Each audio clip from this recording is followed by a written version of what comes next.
Hi, I'm Katie, And I'm Yarlin. and this is Fae and Fables, a podcast hosted by two mental health counselors who take a psych deep dive into your favorite fantasy and romantasy books. Today, we are going to deep dive into A Court of Thorns and Roses by Sarah J Maas, and we could not be more, we could not be more stoked right now. It's a great time to be reviewing ACOTAR. Yeah. Beautiful time. We Which chose a great moment. Literally. Okay, so if you haven't seen, if you've been living under a rock and you have not seen the news that has been blessed, we've been blessed with has from been Queen bestowed upon this upon the realm by one Sarah Janet Maas. I believe her middle name is Janet. I think. I hope. I was like, oh, it's Janet. Watch it not be at all. She has made an announcement for ACOTAR 6 and 7 coming out October 27th and January 12th. And oh my gosh. Listen, I don't want to say like that you and I have like premonitions, but let me tell you something. We manifested this shit. We've been unfailingly just going, she's got to make an announcement sometime. In June of 2025, we have receipts. Go back, take a look at the EPs. We said an ACOTAR 6 announcement has to be on the horizon. It's been, what was it, 5 years or whatever? And it's coming. And we just started going with the faith that she would come out with an announcement on ACOTAR 6 and 7. And we have been so blessed. Anyway, before all of that can happen, we do have to get into what we're getting into for book 1, ACOTAR. So do you want to bring us in with their disclaimers and spoiler warnings? Yes. So please note this episode contains spoilers for the first book in the ACOTAR series. Additionally, several potentially triggering emotional and or traumatic themes may be discussed, which could be impactful or upsetting. Note that adult language and themes are used in the discussion of this book. Please take care of yourself and use caution if you're not in a space to engage with these. For our mental health disclaimer, this podcast is hosted by two licensed mental health counselors, but it should not be used to diagnose, treat, or address any individual mental health concerns or conditions. The knowledge, opinions, and experiences we express related to mental health are our own and should not be applied as treatment. This is just for fun. If you feel you need mental health treatment, please seek out your own individualized mental health care. For the order of events of our episode today, as we mentioned previously, we're going to be trying out new segments, I guess we can call it. We won't be going into a super deep dive where we're not going to go over like the events of the whole story. We're going to do rankings and ratings as we did before, where we discuss our star and chili pepper rating, as well as where we would put this book on our bookshelf relative to other books as we read. So if you can imagine yourself a bookshelf or just see the one behind me, that can help you visualize. We have our teehee moments, which of course we got to keep that. Quotes and moments that had us kicking our feet or clutching our pearls. And then the character case is what we're calling it. This is where we both pick a character and ask ourselves, what if they were our client? What if they were our client? That's, gonna be really cool. Then we have the red flag court, where we take turns offering up cases and we decide, is it a red flag? And I feel like we're especially well positioned to identify red and green flags. We're out here in the counseling room all the time, helping people figure out if it's a red or green flag. So you have two red flag experts in the space today. Yes, so I am so excited for that one. Then we have the counselor's couch, where we take the fantastical into your everyday life. And then what's up in the realm, basically, where we discuss what we're reading, what's up for the upcoming for the podcast, and where you can contact us. So that is the way we are going about our episodes moving forward, unless anything changes. But I think that's going to be so fun.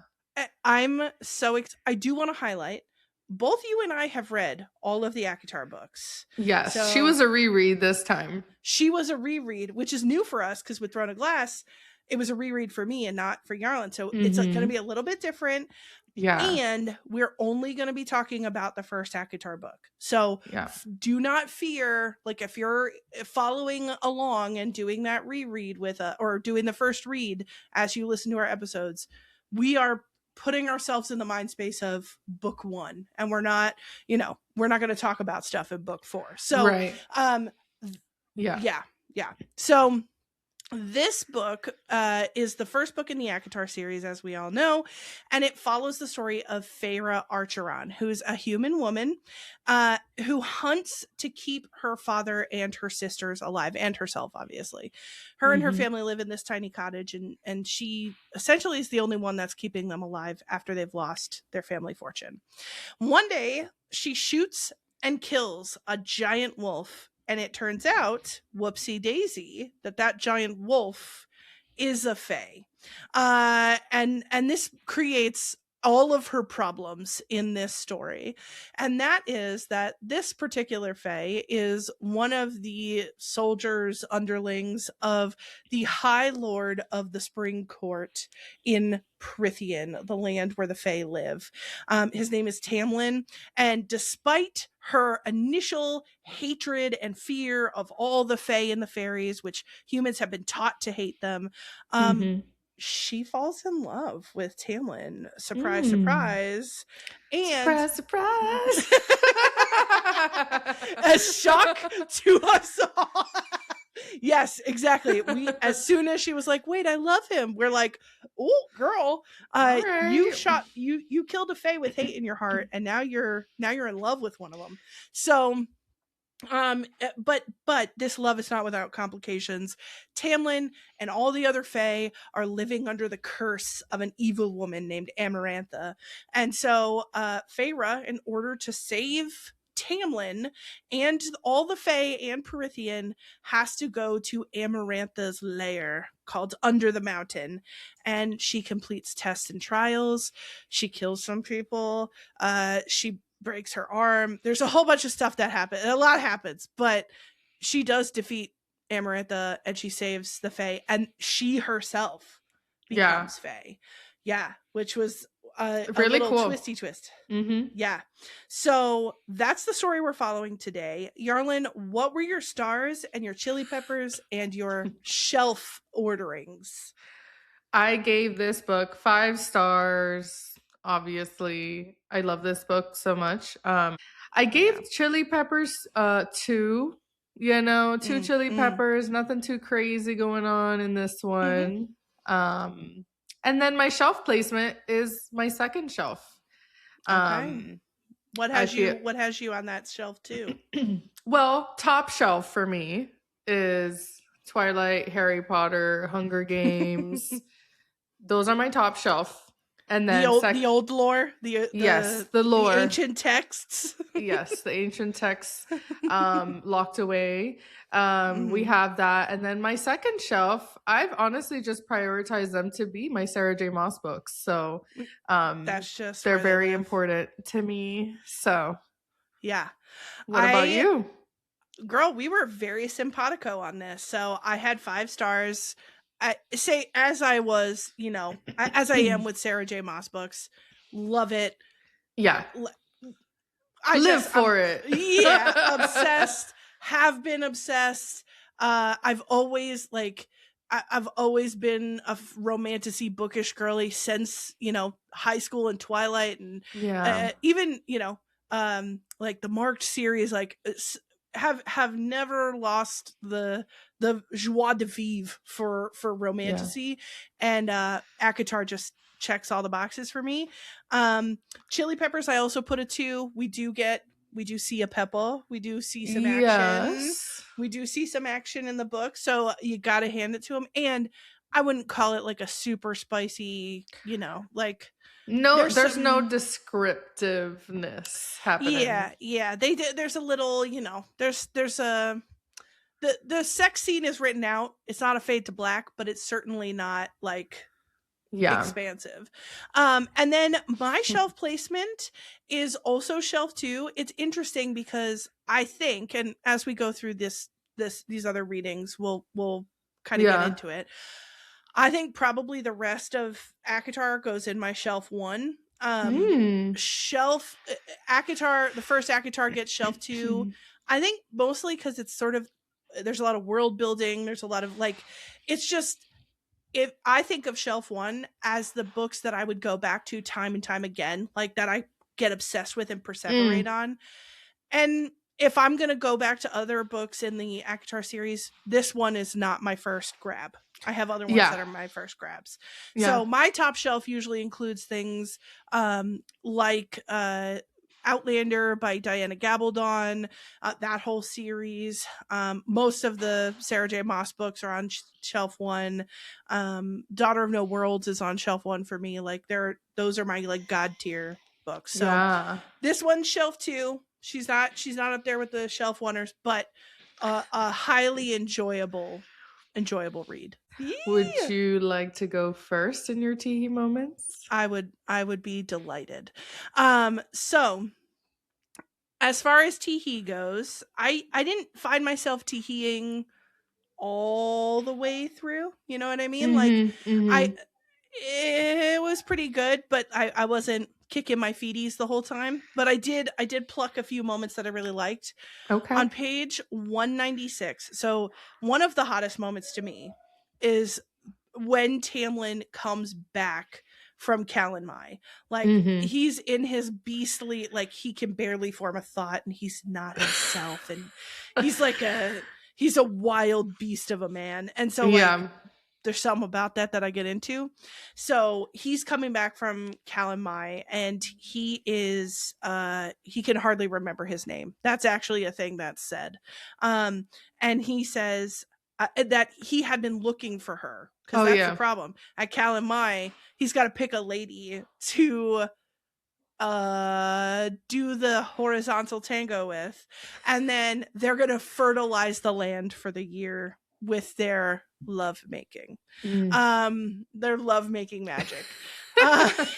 Which, by the way, like I could see a whole book with a magic system that relies on people getting it on to keep the magic alive. Now that we're talking about that, isn't like the Kiss of the Basilisk kind of? I've never read it. But I haven't read it, but I heard that it's something like that. That there's like she gets taught all these things. I don't know. We may have to read that one. Oh, girl! Well, I literally just bought Kiss of the Basilisk the other day. Did? It's now on my shelf. Okay, so we've got authors out here thinking way ahead on this. But that, I mean, write that idea down. We never know if it's truly the way you thought it. So honestly, maybe we add this to our pile of fanfics that we're writing based off of all these stories. Yes. So page 196, he's coming back and he's like got her up against a wall and he's like broody and she's like, he's not himself, but I'm turned on somehow. And he goes, I would have been gentle with you though. I would have had you moaning my name throughout it all. And I would have taken a very, very long time, Feyre. Oh, that's a spicy part. You know, yeah. I mean, that's a big promise to make. Like we'd have to find out, you know. There's only one way to verify this. And it's to see like, okay, if that's what you say, then let's figure it out for science, you know. Maybe you're all talk, but we'll have to figure it out. And then on 197, and this is my longest teehee, Feyre says, I cried out as his teeth clamped onto the tender spot where my neck met my shoulder. The push of his body against mine, the hard and the soft, made me see red, see lightning.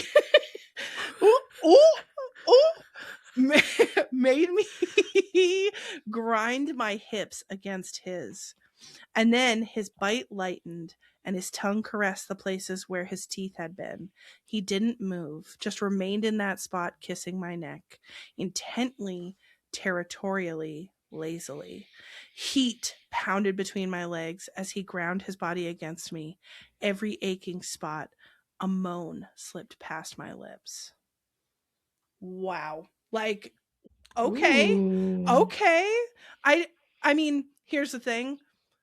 You're in your beast form. You just came from the magic sex session. You're like full of pheromones. Yeah, and he still like wants her too. So well, and he looked for her. Like he tried to find her. Calamai got held up because he was like, "Where's my lady?" And she wasn't there. And he's holding himself back just barely. And I want to put an asterisk around this. Immediately after this, he says something that pisses me the hell off. And he goes, "Don't ever disobey me again." And I'm like, "Oh, now see, that's where you make me mad. That's where you lost me. That's where you this whole part where you're biting my neck and you're like, we're grinding and whatever. Hot. Don't tell me what to do. Don't disobey you. Okay. You stole me from my house, but okay. Exactly. Anyway, so that was one.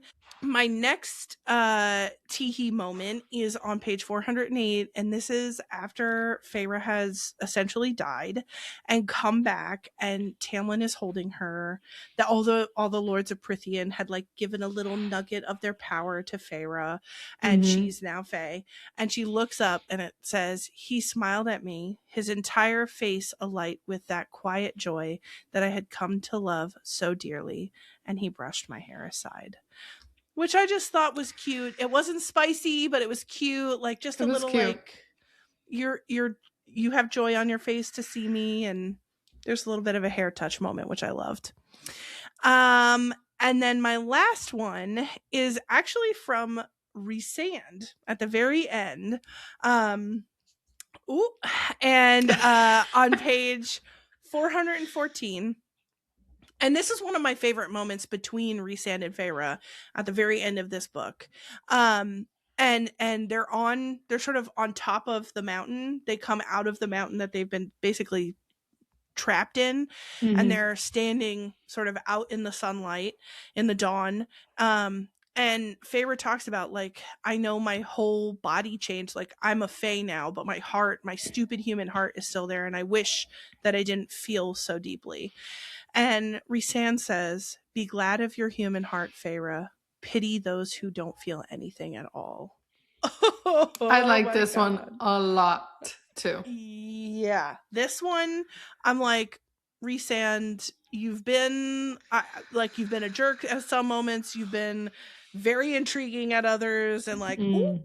And I love that at the end it's this emotional moment between them, and you get to see, it's like you get a glimpse of what he could be like without Amarantha's influence. And I agree. That. It is like a little peek into like his realness and maybe deeper down like some of his feelings. So I loved that one. Yeah. So what about you? What do you got going on for teas? I would say not many, but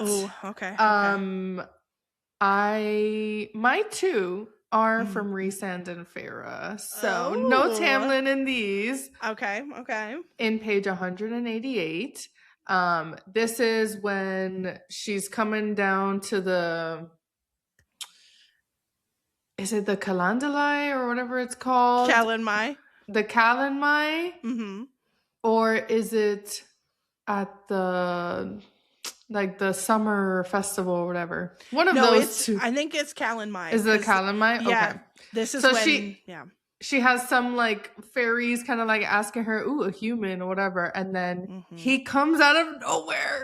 And then he says, "There you are. I've been looking for you." It doesn't say who he is, but I know who it is. I love that. And he kind of just like saves her, from that moment and those like fairies. And then they kind of like bow and like go away because they know he's here. He's here.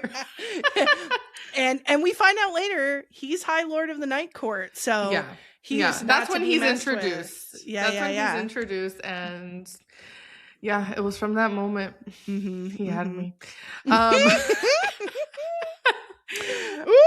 And then my second one is page 368. This is when she's locked up in the dungeons or like the cells or whatever in the mountain. He says, she says, I pulled away, but his hands were like shackles. I could do nothing as his mouth met my cheek, and he licked away a tear. His tongue was hot against my skin, so startling that I couldn't move, as he licked away another path of salt water, and then another. My body went taut and loose all at once, and I burned even as chills shuddered along my limbs. It was only when his tongue danced along the damp edges of my lashes that I jerked back.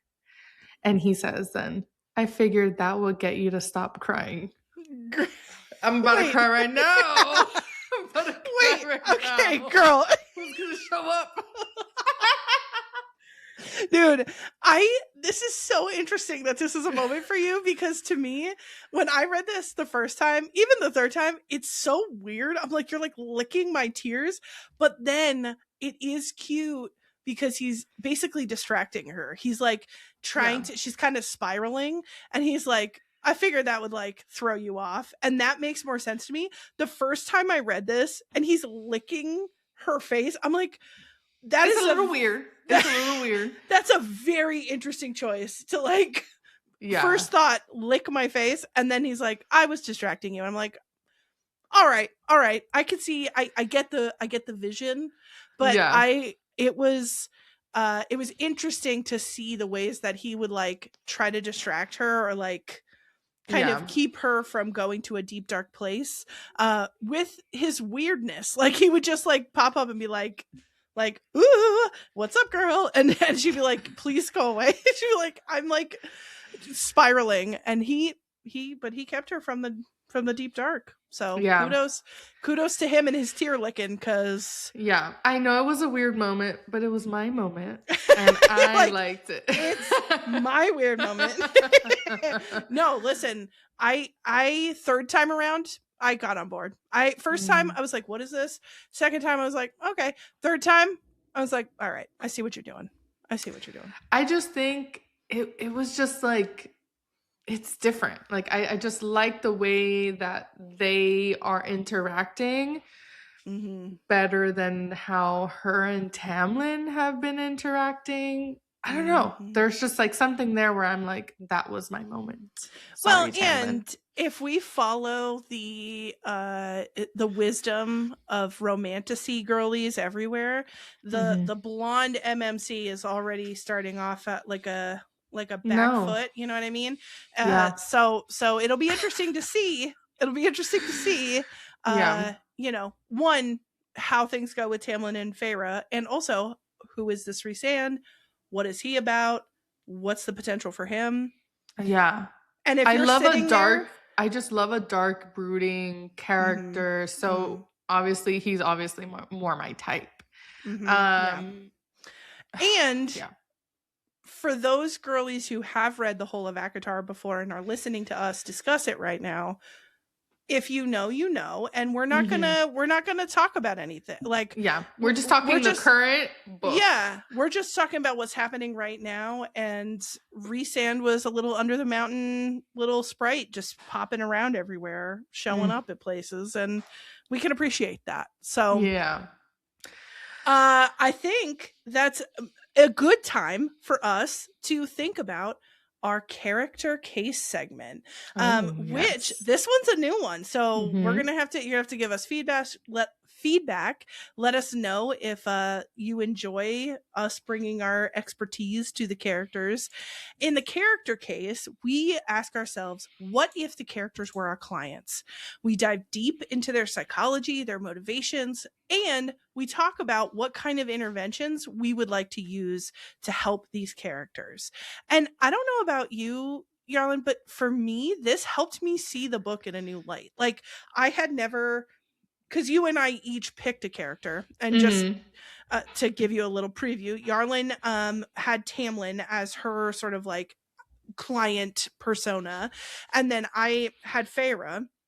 And me approaching read 3 with Feyre's psychology in mind specifically really helped me to see things that I did not catch the first or second time that I had read it. I was like, oh my gosh, like there psychologically things emerged that I didn't think of when I'd read it previously. I feel the same way. There were things that kind of go unnoticed when you're not focusing on that character's like things that they say, ways that they react to things. I think it paints a better picture on like the true feelings for that character and, you know, how they're behaving. So I definitely, especially for Tamlin, I definitely liked being able to pick up on those things that, you know, some people kind of just brush those aside.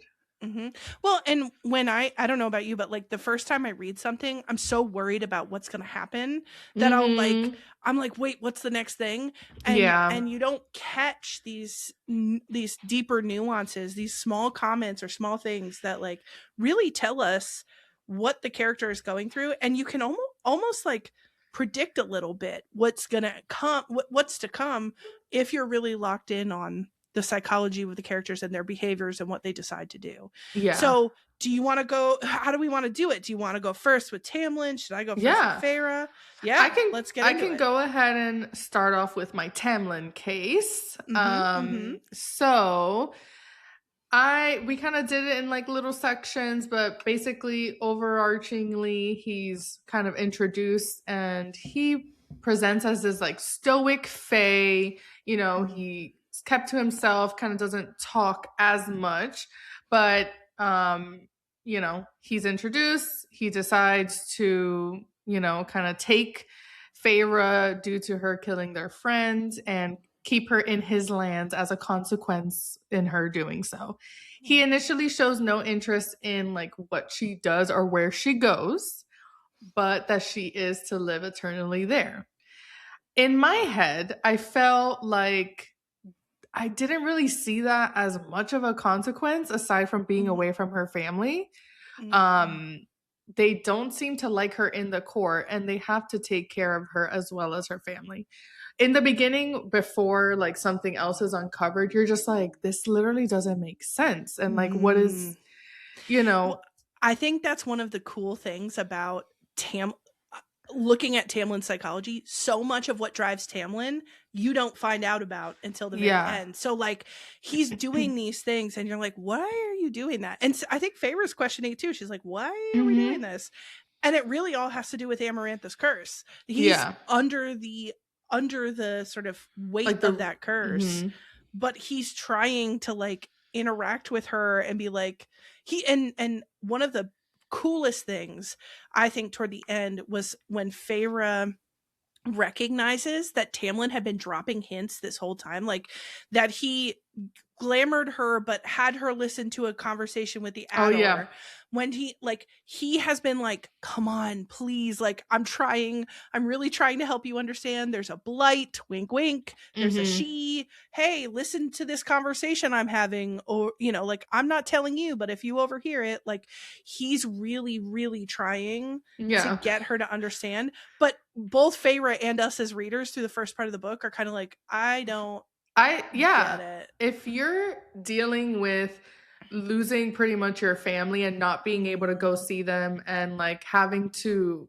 feel like a prisoner, because that ultimately is what she is, no matter how many times he's like, you're not a prisoner, you can go wherever you want. So I think she wasn't able to really like pay attention because she was just like accepting all of these things that were happening to her and like grieving and, you know, just feeling a lot of things. Well, and I imagine too that it's a tremendous, like if we take Tamlin's perspective, that it's a tremendous pressure. Like the pressure is on him for 49 years. Like you have to find a human woman with hate in her heart to kill a fae, bring her back to your lands, make her fall in love with you, and save Prithian. Like, that's sorry. Poor guy, you know? That's a lot. Well, think about that. Like, he's going mad. How the fuck am I supposed to make that happen? And also, like, why me? Why does no one else have this responsibility? Like, and I think what endears me to him a little bit is the fact that he didn't want his people hurt. He tried to keep his men away from the border, from having to be killed by somebody. Like, and then in desperation, he didn't know what else to do. And his people were like, we have to do something or we're all going to be dead forever. He didn't want any of this. He didn't want to do any of what he's doing. And so it makes that, like you highlighted, the beginning reticence, like, of him. And I think there's a part of him that doesn't want to do this. He's like, I don't want, like, I'm sad that Andrus died for this fucking cause that I don't, that is like enslaving us all. I don't want to manipulate this girl. I'm trying to drop hints of what's going on and she's doing her best, but it's not coming together for her, obviously.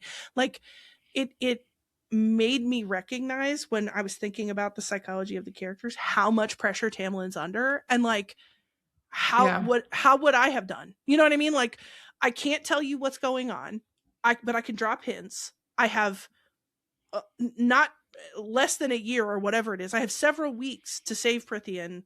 Yeah. And making someone fall in love with you after you, like, took them away from their family, that's in itself, I feel like, very difficult, you know? Well, and he protected and he made sure her family was well taken care of. He didn't have to do that. Like, there is a widespread, I think, bias from Fae toward humans and humans toward Fae. They don't like each other as people groups. Yeah. And Tamlin's father and brothers, we learn, were both very cruel to humans and kept humans as slaves. And Tamlin was too young to fight at the time, but he says, I would have fought against that. I believe in the right of everybody to, like, thrive. And so he tries to take care of her family when he didn't have to. He tries to create that assurance for her.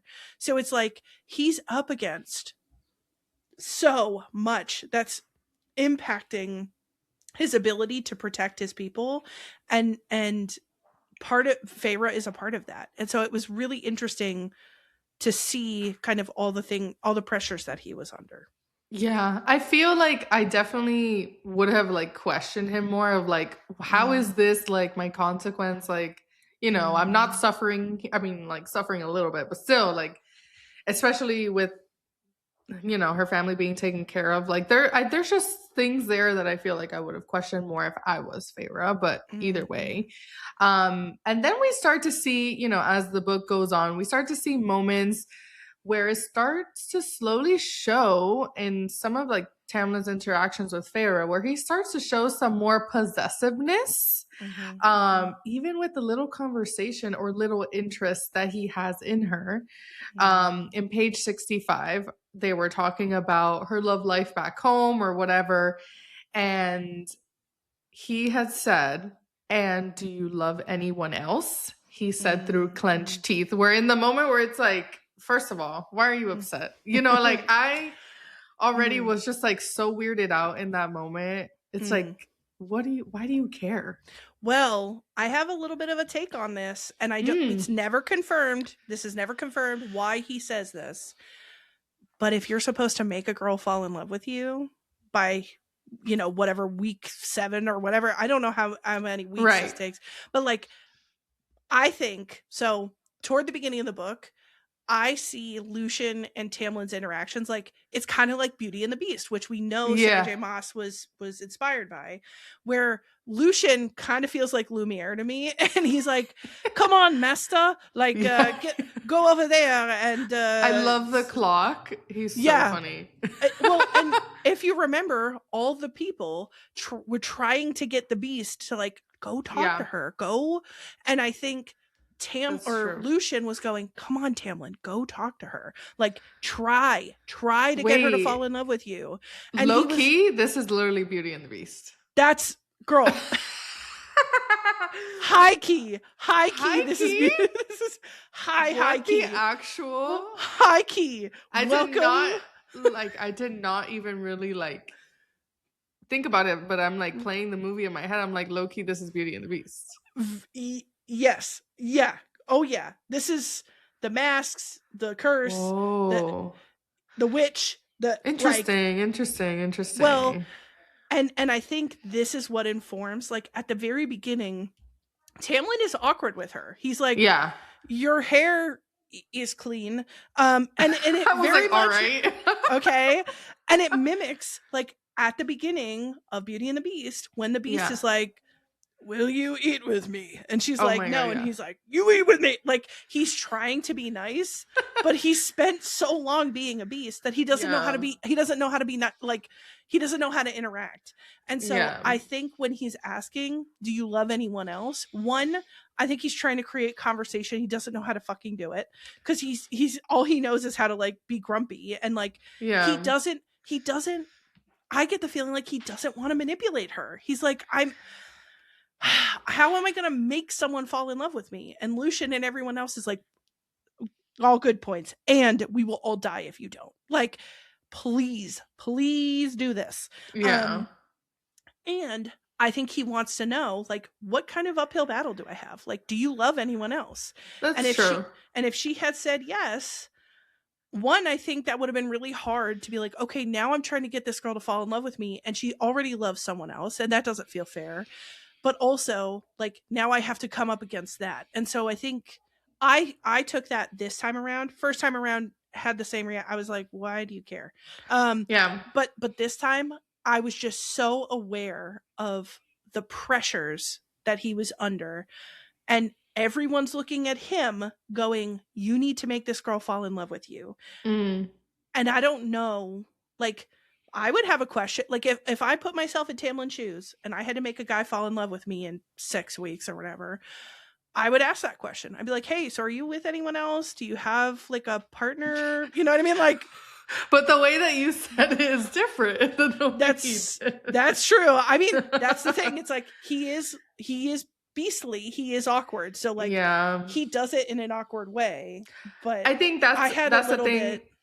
You know, that's the thing too, is like, when you reread, you kind of remember the details later on. I honestly didn't remember some of these, like, later things that come out later, but in that moment I was like, hold up, why are you asking me like that? None of your business, boy. Where it's just like, it's a turn off when he kind of interacts that way. That's why I feel like she was so much more connected to Lucian, because he was normal and, like, more conversational, you know? Well, think about, like, Lumiere and the clock. Like, they are more friendly toward Belle than the Beast is, but slowly she, you know, she warms his heart. She warms up, all right. So yeah, I felt more for him this time. The first time around, before I knew that Amarantha's curse was coming, I was like, you're being a weirdo. And knowing, and I too forgot a lot about the details of the Amarantha's curse. It's been maybe over 2 years since I've or maybe a year. It's been a bit since I've read the ACOTAR.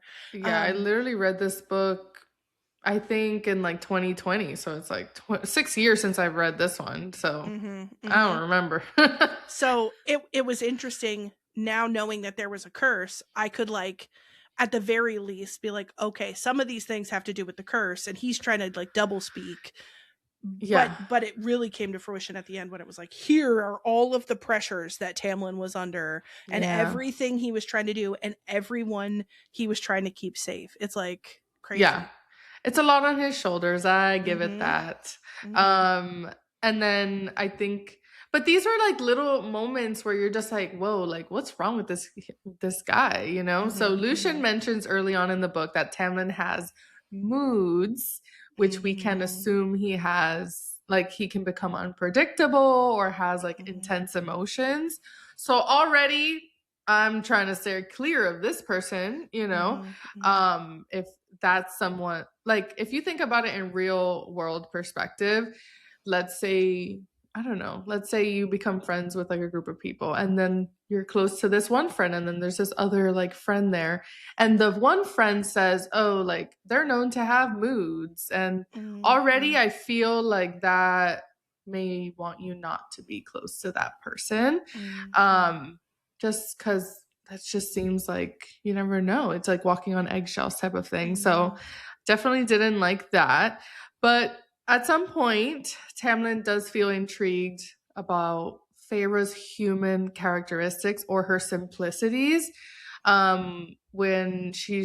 When he's showing her his gallery, he seems surprised that humans are interested in art.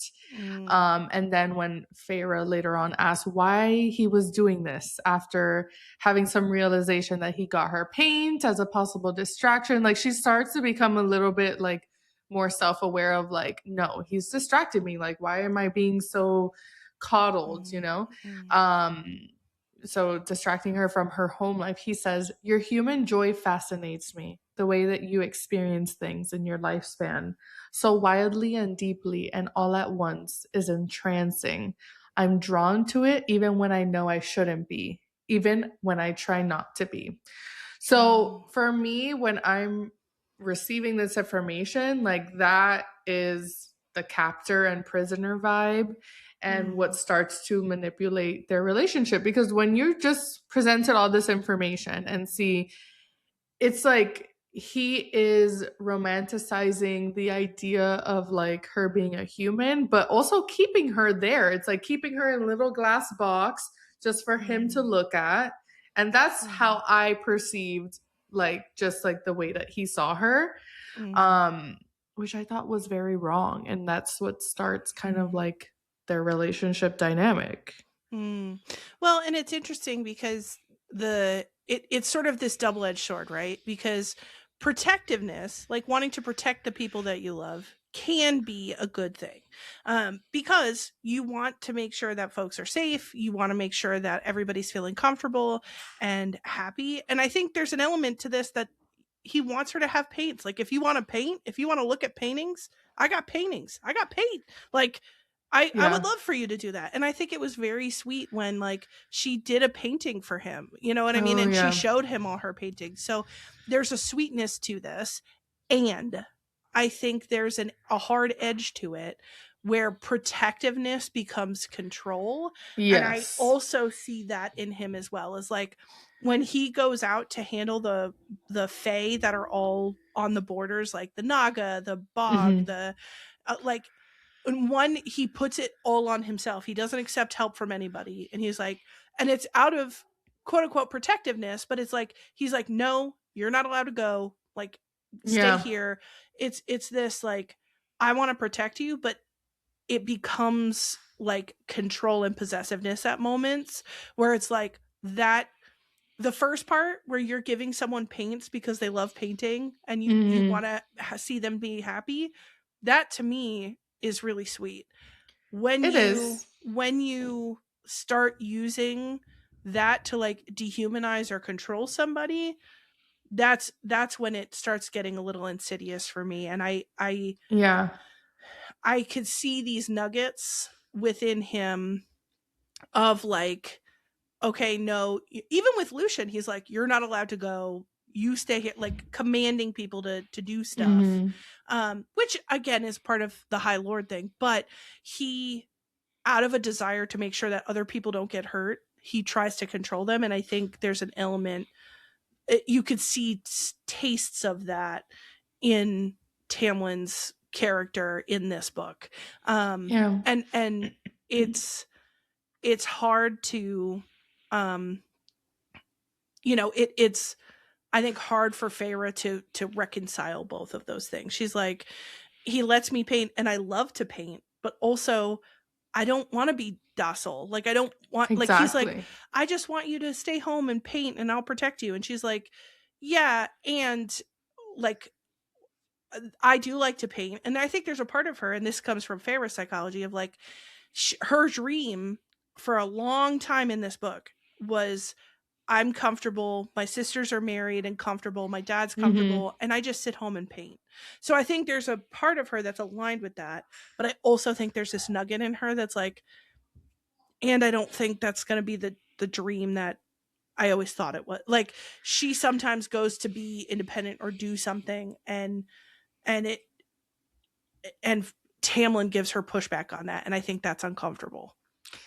Yeah, and I think, you know, I totally get like having that empathetic part to all the pressure he's under. And again, I still think that when you're introduced to what's happening in like the primary first half of the book, you're just like, what he's doing is wrong. Like if you were to take out like the pressure that he's under of like saving the realm or whatever, what he is doing is wrong. But that's the thing is, you know, so for some people, they really liked Tamlin and like actually loved his like love interest. But that's where it's like recognizing like, no, like she was his prisoner and he was the captor and he was just trying to manipulate her. But I think that's something like Beauty and the Beast, you know, it's kind of a lore there. And I think that's partly like in the romantasy space, I see so many people romanticize that. Like, think about Haunting Adeline. Think about like, you want to talk about like imagine if he had black hair instead of blonde. Like, you know what I mean? Then like he got me. What do you know what I'm saying? Like no, it's so hard because some of these behaviors are concerning and controlling, but so aren't so many of the MMCs that we know. Like, it's like, you can't really, you know, it's like, how do we, and just because people like it in the romantasy space doesn't mean it would work in real life. Like, just because we think it's, you know, hot or cool or whatever to get like bitten on the neck by the wild beast man, like there are real, if we take this out into the real world, if Tamlin were my client, there would be conversations around how do you sort of express yourself and find ways to engage that also take into account people's autonomy, even as you're trying to protect them. Yeah. So I think that's like the real life perspective. And like, I think when we talk about that more in the counselor couch of like how we take from this. But yeah, I do think like they have this prisoner captor vibe that like starts off in their relationship. And for me, I already knew like it was like, okay, this is really wrong. Even though later he tries to like romance her. Another interesting part in Tamlin's psychology is he mentions some of his family history with her and says, I realized from an early age that fighting and killing were about the only things I was good at. So I think this one stuck with me because this is a glimpse into his like self-worth or self-esteem. And there was a previous moment, I think, when he took her to like those like the little like water, I forget what it's called. It's like the Glen with the starlight pool. The starlight pool, and Feyre asked, "Oh, like what does it do if we drink it?" And he was talking about like it can make you happy or something, and he insinuated like I think we both need to drink from it because like he hasn't been happy in a long time. Which now understanding all the pressure and all that and what he's been through. We can see that he's not a happy person and he has a lot of anger within him. So for my treatment plan for Mr. Tamlin here, I feel like I would start off with doing like trauma work for maybe some of his childhood upbringing, maybe some family conflicts, you know, definitely what he experienced with his like parents and siblings and all of that. Because it can have a deep root into like why he's harboring a lot of anger and maybe feeling like he has to take on everything on his own. Maybe that's how it's been happening for a long while. Definitely then going into some boundaries, knowing like what are some boundaries in interpersonal relationships and romantic relationships, and knowing, hey, we probably shouldn't do some of these things, or like knowing what's appropriate in those spaces. And then kind of maybe doing some self-worth if he is really seeing himself as only fighting and killing being the only things he's good at, and finding other ways I mean, he's in the spring courtival, you know, maybe he can start some gardening, maybe he can find some other skills and really recognize, you know, other parts of himself that he can attribute to his self-worth. And then I think anger management. I think tracking his moods would be important. Just to see where that correlates and seeing like how often he's having maybe some of these unstable moods or very like lashing outbursts, he is part beast. So we know that that may be part of kind of managing that. But that's kind of a little bit of how I would work with him. Yeah. Well, I really like, it's like you're towing this line that I really like around like, we want to help you with your self-worth. If all you feel like you're good at is like killing and fighting, that's a lot to take on, and that's a violent life. Like, if all you're good is killing and fighting, that's living by violence, and that's got to, again, weigh on a person. And I love what you're saying about it, and all of that, all of the pressure, all of the self-worth stuff doesn't mean that you get to like use this possessiveness to harm people. And it's concerning, and I have a moment in the I think in the red flag court, but also a little moment with Farrah's psychology where it's like he has moments where his mood is very unregulated, and it's like, it's okay to be under a lot of pressure. It's okay to be traumatized. It's okay to be like, all of those things are okay. You cannot use it to hurt people. And we see like there are times where he goes absolutely feral, and it's like, you don't have the luxury as like the biggest baddest beast in the realm. You don't have the luxury of popping off. Like, and I think it's important to note that Rhysand, every High Lord has a beast that they could turn into. And Rhysand says, I don't like leaning into my baser instincts. Like, he highlights the fact that like there also is a beast inside of him that lives and lurks, and it, just because you have the ability to, doesn't mean that you have to like give yourself over to it. And I think it's funny now that you mentioned Rhysand.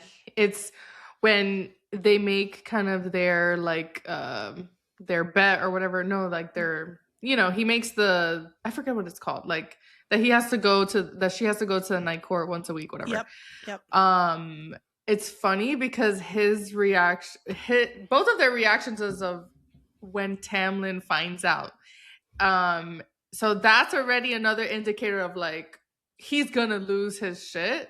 And also Rhysand mentions that making Tamlin upset is like something that he finds a lot of joy in. So I just think that is so funny because he can manipulate Tamlin's feelings so easily because Tamlin is so not in control of how he feels and how he reacts. That is like, if someone has that much control over you, you may want to work on that. Well, and I think in some way Rhysand is betting on it, and he says that he's like, I knew if I pissed off Tamlin bad enough that as soon as we were free, Tamlin was going to go absolutely apeshit and kill Amarantha at the very first moment that he could. And he does. Like, Rhysand anticipates Tamlin's reactions and knows that if he can stoke rage in Tamlin, he can ensure that violence will be committed against those that Rhysand does not, agree with. And I feel that is why in those moments I'm more drawn to Rhysand, because if my partner or like whoever I'm in love with, if another man has all this control over him, no. Sorry. No. I don't like that. I want the one who has the most power and who can do those things. But it's so like, I feel like it was embarrassing when Rhysand had Tamlin kind of like bow down or something. I don't know. It was just like, I think it's such an interesting thing to think about. I did not like that moment. And if you think about it, that is all. Rhysand also does a fair amount of manipulating. Like, he's under pressures. He's got schemes going on in the background. He does not tell Farah. He forces her to do things. Like, that's true. And so it's like, how are you gonna? Do you know what I mean? Like, pot and kettle. You know what I mean? It's just like it's hard. I found it much harder than I anticipated to compare Tamlin and Rhysand. But in this book. And I'll challenge you here. Mm-hmm. I do think, at least in Rhysand's case, he was able to kind of do a little barter with her of like, okay, just 1 week in the month, whatever. And imagine if like she was able to go back to her family, right? At least she was able, like, it's like she would have been able to stay with her family the other 3 weeks, and then, but Tamlin just took her away forever. That's, I think, worse. I see your Rhysand gives her a choice, and I raise you, and I'm playing a little bit of devil's advocate here. Do it, girl. In his bartering with her, he takes the bone shard that's sticking in her arm and twists it to get her to feel more pain to take his deal. Like, he takes the bone shard that's sticking through her arm, grabs it and twists it and says, how about now?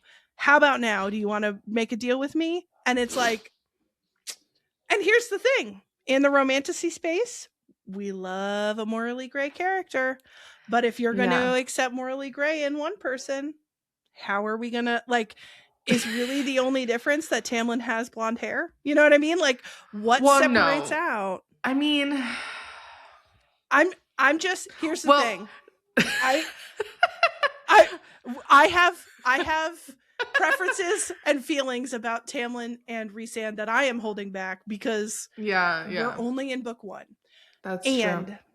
If we take what just happened in just book 1, once you start saying, well, it's not cool when Tamlin does this, or it's not cool when Rhysand does this, they're both doing shit.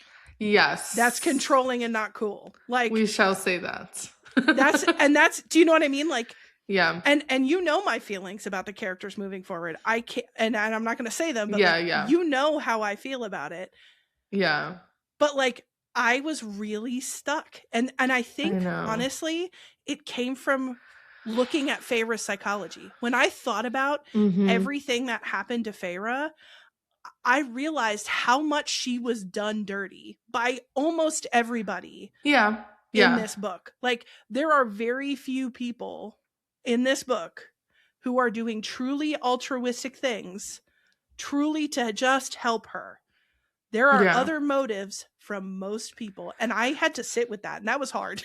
Yeah, I do think the thing about the Tamlin situation is like them or like him pretending that like everything was okay, or like having her like want to be docile and be like, and then try to romance her. I feel like I have a problem with that versus like, if I'm already introduced to Rhysand, who's like being a little rough and wants me to do these things, at least he's not trying to romance me or like not trying to like win me over after he just took me away from my family. I think that's what I have a problem with, where he took me to this beautiful spring court and he thinks that I'm going to love the flowers and be about my way and paint. And I think that's what I have a problem with, because I would not like be okay with that or fall in love with him. Okay. Well, I think that's, I feel like that's a fair commentary. Rhysand is very open. He's like, I'm a bastard and I'm hurting you, and I like whatever. The honesty. And let me make the choice. Well, Feyre has so little choice from everybody. She doesn't get to make any choices. The one thing I can, like, regardless of how you feel about Tamlin or Rhysand or whatever, like, from Feyre's perspective, she gets so little choice in so many things from so many people that it's like, it honestly, I can't say what's going to happen, but like it makes her, in my mind, it makes her a much stronger character than I ever understood, because I was tracking how often people were putting her down, how much they were underestimating her, manipulating her, making her do things like, and she came through it all. She like made it through all of that. And so I think taking her perspective helped me to see, I think, more clearly beyond like who I prefer to like all of the shit that everybody was perpetuating. And so, so I'll leave it there, but like, when we get off this call, girl, I'm gonna be like, because we have thoughts and feelings, despite the fact that we are keeping it copacetic. Both Yarlin and I are like, we'll have thoughts and feelings in book 2 if you stick around. Well, let's get into her character case. We talked about Tamlin enough. Let's talk about Feyre. Now it's time for Feyre. So I had Feyre's perspective, and I got a lot out of taking Feyre's perspective, like beyond just the magical stuff that was happening. What she was going through and her inner dialogue was so revealing to me in a way that I've never experienced with this book before. And so I split up her analysis of like her selfhood into 4 things. The first is what I called poverty and provider. And so it's important to recognize that at the top of this book, Feyre is experiencing a high level of poverty, a high level of food insecurity. She is basically her whole life is about providing for food for her family, and she has very, very little room for anything else. And she talks about that. She says, like, I used to think in colors, I used to do other things, but like now it's just about eating. Now it's just about eating and getting food on the table. Yeah. And even in page 1, it says, that was all I could do, all I'd been able to do for years, focus on surviving the week, the day, the hour ahead. And you can see, and then in page 2, she talks about how she can count her ribs, that her hollow and aching stomach. And I think this is further sort of exacerbated by the fact that her mother made her promise to take care of their family. And so she's got the pressure of poverty. She's got the pressure of being hungry all the time, of having to be out in the cold hunting and learning how to hunt. She teaches herself how to hunt, how to, stalk through the woods, how to set traps. And then she has to protect her family and feed her family. On page 98, it says, I made a promise to my mother when she died that I'd look after my family, that I'd take care of them. All I have done every single day, every hour has been for that vow. And so at the start of the book, her purpose and her mind frame is singular. She's not focused on anything else. And I feel like that survival mode is a difficult place to be in when you're in that all the time. You don't have space for anything that makes you happy. I mean, even like with the little fling that she would have, it's hard to actually enjoy your life when you're living in that intense, survival mode. Absolutely. And it's difficult for her when she goes to the Springport. Now that's not something she has to worry about. And she doesn't know what to do with herself. She's like, my whole life has been hunt, feed myself, feed my family, make sure they're safe. And like, now I don't have to hunt. I have all the food I want. My family is taken care of. They have all the food and the wealth that they want. What is my identity if not this? So it's a stark sort of shift from this very provider mentality into like kind of a identity gap or hole. And I think we see this, the second thing that I pointed out or that I saw from her perspective is what I termed creativity. And despite her being in deep poverty and having to focus on survival, Feyre, I think, and I called it her artist's heart. She has the heart of an artist. She wants to be able to paint and have a soft, quiet life. And she says on page 3, once I dreamed and breathed and thought in color and light and shape.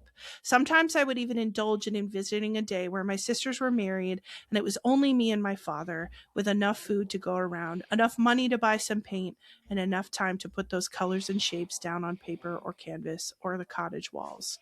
I couldn't remember the last time I'd done it, bothered to take notice of anything lovely or interesting. That's really sad. And that's her dream. Like her dream is driven by her poverty. It's like, all I want is to be safe and fed and to be able to paint.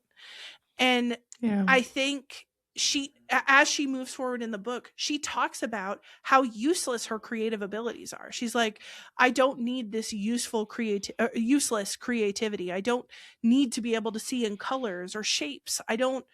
None of that is useful here. And so she has this beautiful gift, and she also disparages it because it's not quote unquote useful to her when she's going through these traumatic situations.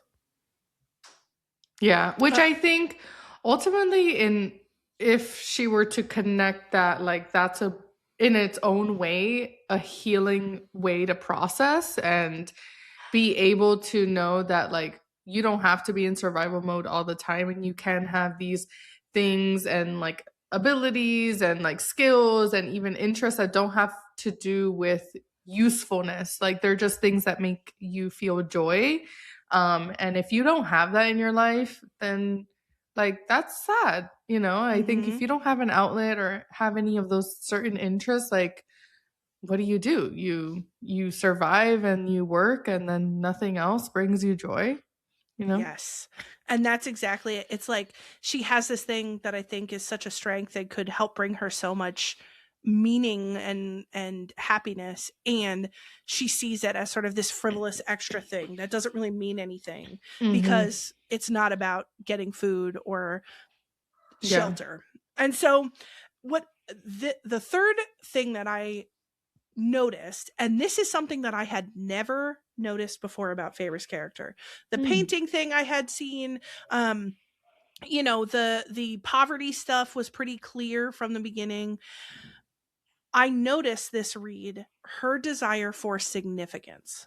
And I think in some ways, this keeps Feyre from being able to actually, like, her goals shift as the book shifts. And I don't think she even tracks it. She goes from being like, well, I just want to paint and be happy and docile, which again, if that's your goal, that kind of works for Tamlin. So like beginning of book Feyre, that really aligns. Like Tamlin's like, just paint and be happy, and like I'll take care of you, and like hang out and eat good food and hang out and eat good food and like have good sex and paint your stuff and be happy. And I think there's a part of her at the beginning of the book that is like, that kind of sounds dope. I'm kind of into that.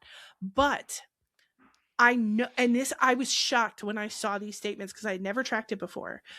Feyre has a desire for significance, and she fears being insignificant, that she will be forgotten or that she will not make any difference. And I think this nugget is what keeps end of book Feyre from being happy with the I'm going to sit home and paint and, just enjoy life and let Tamlin take care of me. Like, who Feyre is at the end of this book, that desire for significance or meaning grows. And you see it right from the start, but you see it like proliferate as the book goes on. So on page 19, Nesta is talking to Feyre, and one of Nesta's skills is knowing how to insult people so viciously that it strikes at the heart of their insecurities. That is something that Nesta does well.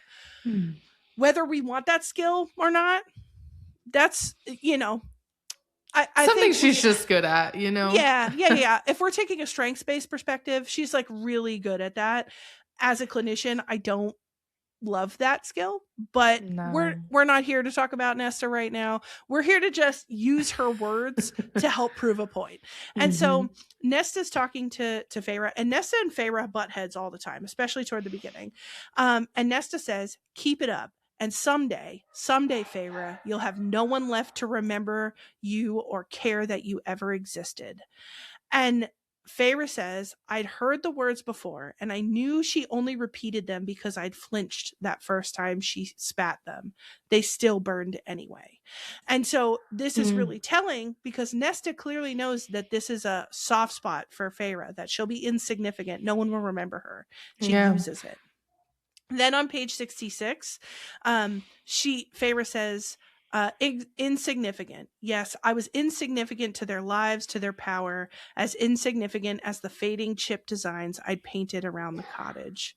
And that's referring to what she used to do paintings around her family's cottage. It's also interesting to note that Nesta kept one of her paintings from the cottage and was the only one to do so later. So Nesta's interesting in that way.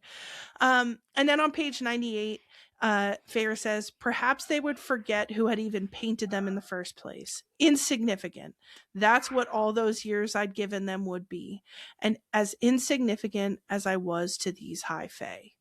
So we see across these quotes that Feyre really fears insignificance and that she feels insignificant to her family and to the high fae. And that was something I had never tracked before.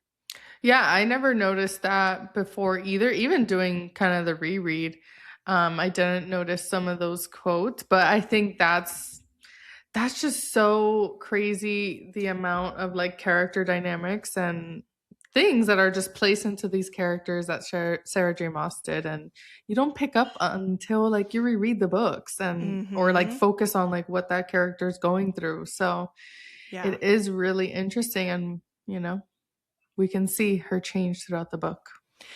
Yes, and I think this keeps her from being happy with that like bucolic little vision of her sitting at home and painting. Like she yearns for significance. And here's the thing. That's why she never listens. When she was told to stay in the room and like whatever in the calendula or whatever, she always... I love that you call it calendula. I like but that. What is it called again? It's called calenmai, but I like calendula better. This was like when we were talking about the Argonauts or whatever, the Cogonauts. Calendula, I don't know. Whenever she kept being told to stay in her room, to not come out, she kept coming out. And I was just like, Feyre, like, you're looking for issues, girl. Like, just if you're being told to not come out by multiple people, why do you do that anyways? For a midnight snack? I was like a little annoyed by her. I was just like, can we follow directions? But that's that part of her that like, she's like, I don't want to listen. She wants to be involved. She's like, she wants to be involved. And I don't think she could totally admit it to herself because, and I'll get into some of the self-worth stuff, but like, she wants to be involved. She keeps pushing to be involved, even though she's like, all I want to do is paint. It's like, no, girl, no, you don't. Like, and it's a little bit, to be honest, like, because she says out loud to Tamlin, like, all I want to do is paint and be happy. And like, if that's what you're telling Tamlin, no wonder that's what he thinks you want. Yeah. But it's a sort of self-denial too. It's like she doesn't even realize in this book that she wants more than just to paint and sit in the house. That's my belief. And I would want to examine that with her. And I think because she's never had the ability to even think about anything further than painting and whatever she wants her life to look like, because she's in survival mode all the time, of course she just wants a calm life. But when that is happening, a calm life, she starts to understand that like there's something missing, that there's more that she wants. She just doesn't know it yet and is playing with trouble, going around with all the other fays. But yeah. Well, and I think in some way she needs to be able to admit to herself that she has changed and that she wants more. And as you've highlighted, poverty doesn't really give you the opportunity to do that. She doesn't have a skill in being like, what do I want out of life? Like, to her, poverty means that safety and food is kind of the desire. Yes. And we know from social sciences research that when you have someone in poverty who has food insecurity or who doesn't have a sort of steady living situation, folks who are unhoused, like your decision-making abilities, your self-awareness, your ability to handle interpersonal situations decreases because of the stress of poverty. Yes. So it's like even financial decisions, good financial decisions are harder to make when you're under the stresses of poverty. So you can see that she has been conditioned for goals that are coming from poverty, and she doesn't really have a way to have a new goal at this point because all of this is so new and happening so fast. Yeah. And so this leads us to our final element of Feyre's sort of analysis. If she were my client, what I'd be thinking about. And the last thing is trauma and self-worth. Feyre goes through many traumas throughout the whole book, but I would say that the biggest sort of swath of trauma that she experiences is at the end of this book. And throughout, from the beginning, Feyre talks about her humanity. And this, I think, plays into a little bit what kind of messages exist between Fae and humans. Humans have very vitriolic thoughts about the Fae. They're vicious, they'll kill you, they'll eat your bones and burn you alive, and like all of them are bad. Which, I mean, many of them harmed humans, so like the bias comes from somewhere. But Feyre has to do some learning around how Fae actually are. Even like she's like, I know Fae can't lie, and like Tam and Illusion are like, girl, we can lie. like that is some stereotype, some fictitious thing that you learn. Yeah. Like, no, we're like fully formed people, and we can lie and love and hate, and we're fully fleshed beings. And I think in some ways the Fae also have to learn that about humans. There's a lot of misconception about humans, that they're weak, that they're useless, that all of these biases and like this discrimination that exists between the two people. Yeah. And so Feyre starts her sort of self-worth journey not from a great place. Nesta's telling her she's not worthy. Her family doesn't care enough to come, I mean, Nesta tries to find her, but she doesn't know this. Elaine and her father don't come find her. She's being told by Fae and humans alike that humans are worthless, that she's insignificant. And you can see throughout the books, she's absorbing these messages, and it's growing and growing. My useless human heart. I'm so insignificant. I'm so stupid. Her self-worth, and she talks about it. She uses self-loathing to talk about herself. And it's like deeply like hateful toward herself. And then she gets into the trials, and it gets even worse because she's being manipulated. She's undergoing these traumas. She's having to do things that she doesn't want to do. And at the very end of the trials, she has to kill 3 Fae in order to free all of the Fae. And she kills 2 of them. The third one is Tamlin. Tamlin has a stone heart. He can't die. It's a whole thing. But before she gets to the part where she stabs Tamlin and she knows he's not going to die, she actually kills 2 Fae. 2 full human people, and with real lives and people who mourn them, and she has to make that decision. And so on page 370, we see that after all of these, like, all of this negativity and hatred toward herself and all these trials she's going for, it starts to impact her mental health. Like, not only is she just like kind of self-hating, it's like really dragging her down.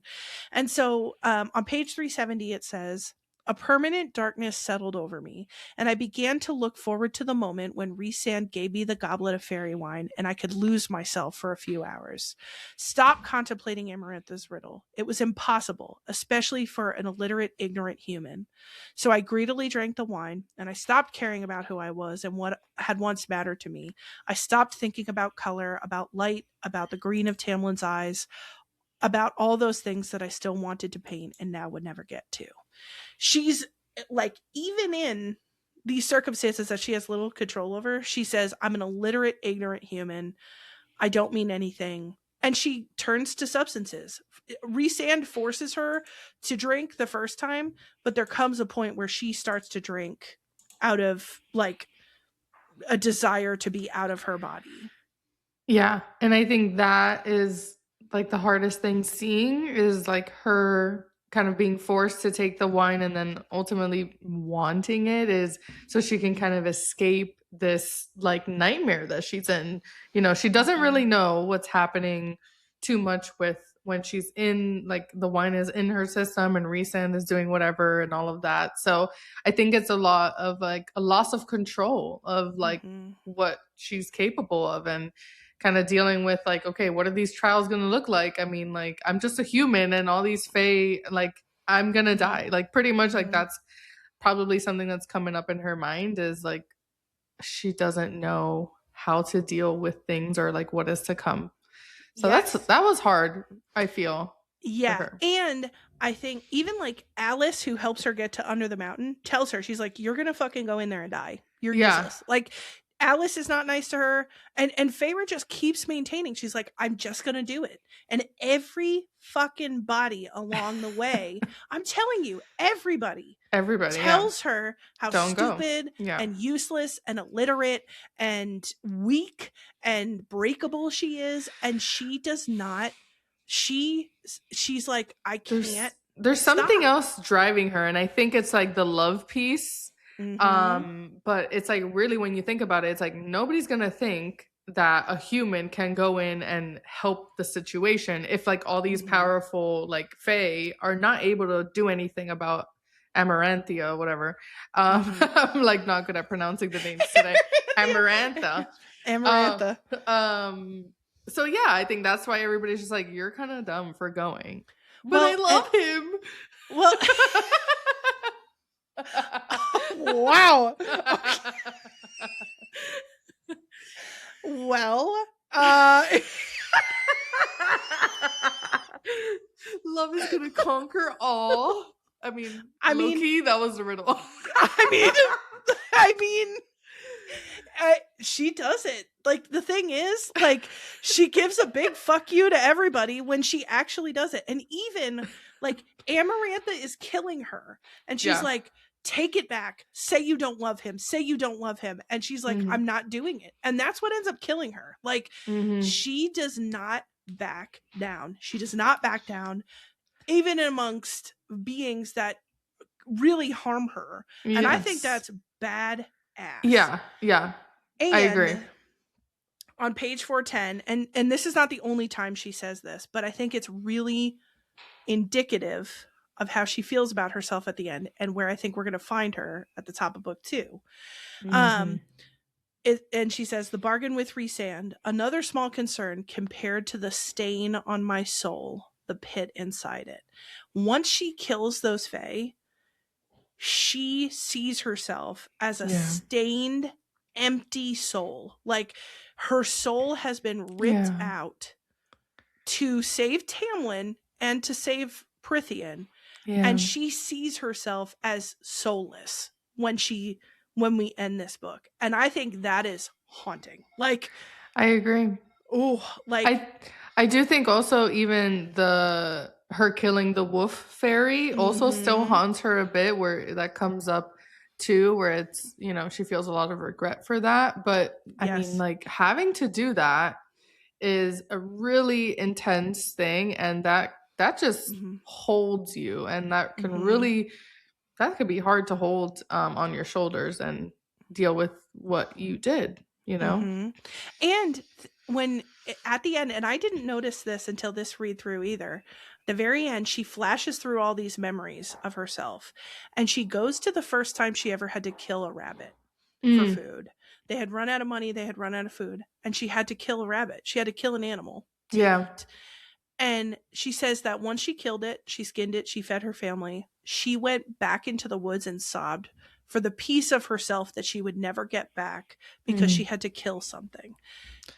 Imagine feeling that way about a rabbit. Yeah. And then having to go murder actual Fae, like real people.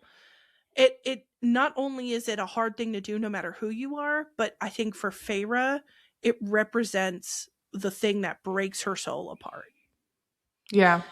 So, not to bring the mood down, but that's where we leave her.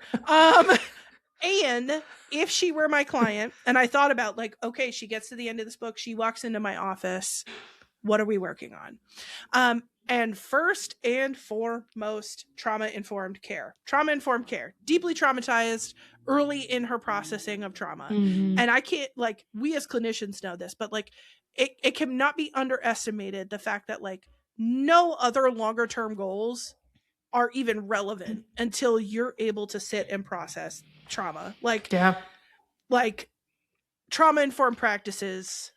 I mean, no matter what, no matter who it is, but like, it really, she is coming to terms with what she had to do to survive. And that's how I would try to help her contend with it, is like, what did you have to do to survive, and what impossible choices were you asked to make, as a way of understanding how her autonomy was taken from her by multiple people, Amarantha, Talon, Rhysand, all the other Fae, and how can we maybe insert some compassion for ourselves for impossible choices that we had to make. Yeah. The next thing I would be looking at is creative therapies and her creative identity. I would really like to use art therapy or narrative therapy techniques to help her connect with her emotions, to express her pain, to connect with sort of her new identity as a Fae and as a Fae who lives in Prythian. And I think help her understand that her desire for art and paint and color and light are all strengths, and like let's use them to help us navigate our emotional world. And then highlighting, and you see this throughout the book, anytime she's dissociating or not doing well, she doesn't see colors. It's like all the colors are gone, my art is useless. She kind of goes into that space. So helping her understand how her feelings about light and color and art are connected with her mental health. Yeah, I think those are beautiful ways to handle that, especially, immediately leaving the mountain, going into your office. These are things that are very yeah, like she gets out that mountain, she goes to the spring court. I've set my office up in like the West Wing or whatever. You come on down, baby girl, we'll get you going. And I think the third thing I'd be working on, and I think this would be longer term, so like once you processed, you got some good meals in you, you slept, like once we have your base needs met and you processed, then I would say using some motivational interviewing and doing some values work. Motivational interviewing just taps into kind of your why for doing things, like why am I motivated to do X, Y, and Z thing, and to help us tap into our motivations to cope with change and to engage in change. And so I would like to help her explore, like, okay, I have this whole new identity, I'm in a whole new body, I now don't need to worry about eating or like shelter, and neither does my family. What is my why? What do you want out of life, and how do we help you to sort of connect with your new why, your desire for significance? How do you want to be significant in this space and in the spring court? So those would be my therapeutic goals. Awesome. Of course, in counseling, we always say that we're collaborators, like we're not here to tell you what to do. Yes. So all of that would be if she was into it and like those were her things. If she had other goals, I'd be like, girl, we're going to get you to have as much autonomy in this space as you can, because all these people out here taking away your autonomy, I'm not going to be one of them. Not me, girl. Yes. And I think those are really important to know, that, we meet the client where they're at and know that we go at their pace and move towards their treatment as they present. So I love those things. Awesome. Yes. It's almost like you're a professional. It's almost like we're licensed clinicians that do this for a living. Yes. And I think that leads us now to the red flag court. But I'm wondering, mayhap should we take a little break?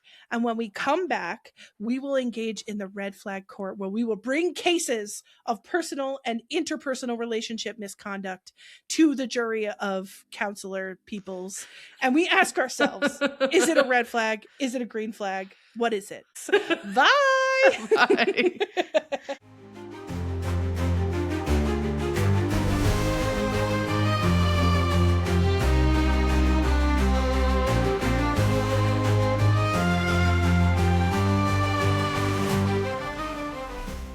All right, we're back, and you have joined us in the red flag court. Jury's in session, baby. Jury's in session. So here is where we're going to bring cases of personal and relationship misconduct to the jury, us, and we may ask ourselves, is it a red flag, a green flag, somewhere in between? What color flag is it? Is it purple? What color is it flag? Orange? Is it? I don't know what orange even means, but I'm here. Maybe ready. We can make orange like the in-between flag. Yeah, like there's some sort of it's unclear. It's misty. So I can start off with like some of my cases. I have 3. I'm ready. And we are going to talk about these things. So I'm so fired up right now. I cannot. I'm so excited. And here's the thing. We didn't really read each other's cases ahead of time. So like this is first reaction. Like I don't even know what's about to happen with your cases. And I'm giddy. I'm giddy. Yes. Girl, when I was reading and I found these moments, I immediately went to my phone. I'm like, red flag. Well, red flag we have to make that judgment, you know? We have to see. Yeah. But these were moments where I was like, this is what is perfect for the red flag court. Excellent. I'm ready. So my first one. In the wee hours of Calamai, after Feyre was already scolded by Lucien to stay in her room, she leaves again for a snack. This one is a 2-parter of the red flag court. Sure. Part 1. Is she asking for trouble?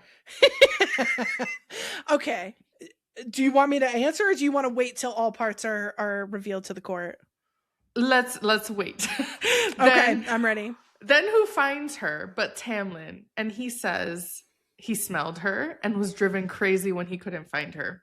He says sexy stuff, bite her, and told her to not disobey her again. The part 2 of this. Red flag or green flag of this interaction here? Okay, so we're asking like part 1, is it red flag or green flag for her to even go out of her room and go down there? Red flag 2 or part 2 is it a red flag for him to like do all that stuff to her? Okay. Yes.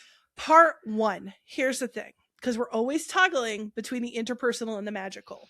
And I do want to say in her defense, the drums were beating. And she was feeling it. She was like, there's a tug. She's like, there's a tug in my body to go to the drums. And I think that's a magical thing. Like, I think if the drums weren't there, like maybe she would be a little more centered and be like, I hear, you know, like there's a party out there, but I probably shouldn't go. But like the drums were like drawing her in.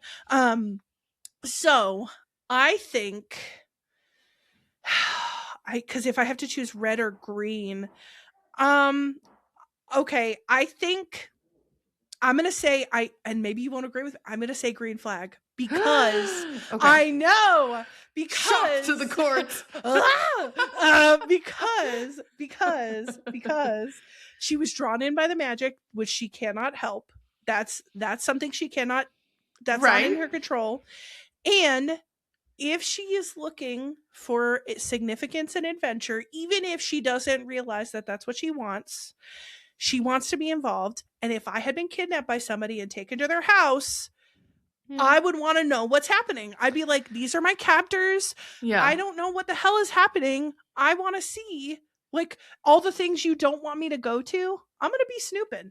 I'm going to be looking in the cabinets. True. Like if I'm being held captive, I'm gonna be looking in the drawers. I'm gonna be opening doors. I'm gonna be traipsing around the grounds. Okay. So I think it's a green flag for her. What did you have for the court? I gave it red flag because I understand she didn't have dinner and she wanted to go have a snack. Was it necessary? Would I have just followed the directions of like not leaving my room? Because I don't know what the Calamai, what that turns into people, or like what happens to them. Like what if they go in the house and try to like kill her, you know? I would care for my own safety. I would stay in the room, maybe go a little hungry that night, but that's what I feel is appropriate. And here's the thing, to your point, several times, both Tamlin and Lucien say, don't trust your senses. Don't, like, they're giving her directions on how to stay safe. This is not following that. Like, this is not following that. But again, like, if they're your captors, how much am I listening to you? It's like, that's true. Okay, so we have a dissent in the jury regarding this matter. There's a green flag and a red flag on the court, which I really like. Then part 2, red flag or green flag. And I am going to take this. I'm actually, for this half, going to take the magical component out of it, because Tamlin is in his beast form. Again, they did warn her. They said, do not come out here. Tamlin is not going to be himself. He's not going to remember his name. He can't help this. Mm-hmm. And anytime if I think of this in a real world context with real actual people, you cannot be shoving people up against a wall and biting them if you don't know that that's what they want. Like, right. Body, I am a full believer in body autonomy. Of course. So if I use my clinical hat, not okay. If I use my romantasy reader hat, I don't know what color flag it is, but I don't really care, you know? So you're into orange. Maybe. Well, if this jury is taking on the clinical persona, I'm going to say red flag. I'm going to say red flag on the play, because body autonomy is key. It doesn't really matter if there's a magical component here. Mm-hmm. You can't be forcing people to do things. So I'm going to say red flag, but as a reader, into it. As a clinician, don't touch people if they don't want you to touch them. Those are my 2 cents. Yeah, I gave it red flag. You know, I think I said a little earlier, this moment was not a moment for me. I felt like their relationship arc was not ready for something like this to occur. And it came off very cringe. Like, there was no love happening, nothing, no yearning. I do not think this was a moment for me to be like, ooh, yeah. So, no, it was a red flag. I mean, so to bring bring evidence to the bench in the court. I do think she says, like, I felt like lightning run through me and I ground myself against him. So she does show that she's a little into it.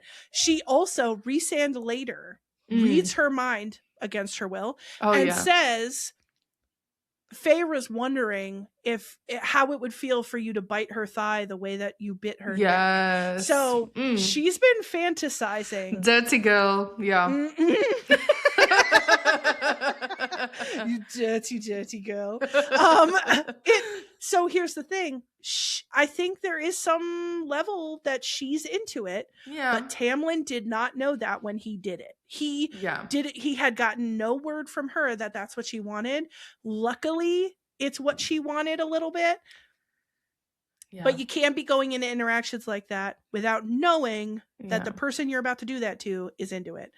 And that is why we of the court have deemed this a red flag. Red flag. Red flag court has spoken. I love this. Would you like to do another one of yours, or should we hop to one of mine? Yeah, let's hop to one of yours. Okay, all right. So I tried to pick different, like, basically characters and do one for each character. So this first one aimed at Tamlin. So in chapter 26, Rhysand comes to the Spring Court, and essentially he's taunting Tamlin and Lucian by saying that they're running out of time. He's speaking in code, and we don't really know what it means at the time, but we learn later that it's Amaranthus cursed, blah, blah, blah. Furthermore, we also learn that, I'll get into it in a minute. Partway through his conversation with Tamlin and Lucian, Rhysand realizes that Feyre is in the room. They heard Rhysand coming, and they were like, batten the hatches. And so like, Lucian, like, shoves Feyre behind him, presses her against the wall, and they glamour her so that Rhysand can't see her. But as Rhysand's walking out, he's like, why are there 3 table settings here? Where's your guest? And then all of a sudden he realizes Feyre's there, and he uses mental magic to control Feyre. He causes an invisible talon tip hand to scrape down her mind, which is very painful. And Rhysand's doing this. Very painful for Feyre. And Tamlin commands him to go, but it's clear that he doesn't have the power to make Rhysand go. And eventually Rhysand makes Tamlin and Lucian beg to not tell Amarantha about Feyre. This is also how Claire Better dies, because Feyre gives Rhysand Claire's name instead of her own. Yeah. Because he recognized her. Yes. After Rhysand leaves, Feyre says on page 242, and this is the happenings after after Rhysand goes. It was an effort not to dwell on Tamlin's face as he ordered me and Lucien to leave and shut the door to the dining room. It was even more of an effort not to recall the roaring that rattled the chandelier or the cracking of shattering furniture that echoed through the house. The house had been quiet for some time now, but the ripples of Tamlin's rage echoed through it, reverberating in the wood and stone and glass. So I submit to the court. What do you think of Tamlin's response to Rhysand's visit? And is it a red flag or a green flag? I would say his reaction. Let me just give my flag for his reaction. I do think him breaking things and doing all of this, red flag. Yes. Red flag. We know the man has anger issues. Okay? I do think, you know, the element of whatever Rhysand is going to tell Amarantha, that's not in his control. And Rhysand, you know, he's very cunning. He's going to do whatever he wants. And that's out of Tamlin's control. And now he fears for Feyre's life because he doesn't know what's going to happen after this. So, you know, I still think his reaction is red flag. I don't think he needs to go and like scare and like break things. Like that's very like not okay behavior. So I'm going to give it a red flag. Yes. So I concur. This is red flag behavior. There is symbiosis in the court. Here's the thing about this. And the reason I picked this moment is because I think there are some folks out there who would say, well, he had them leave. He didn't hit anybody.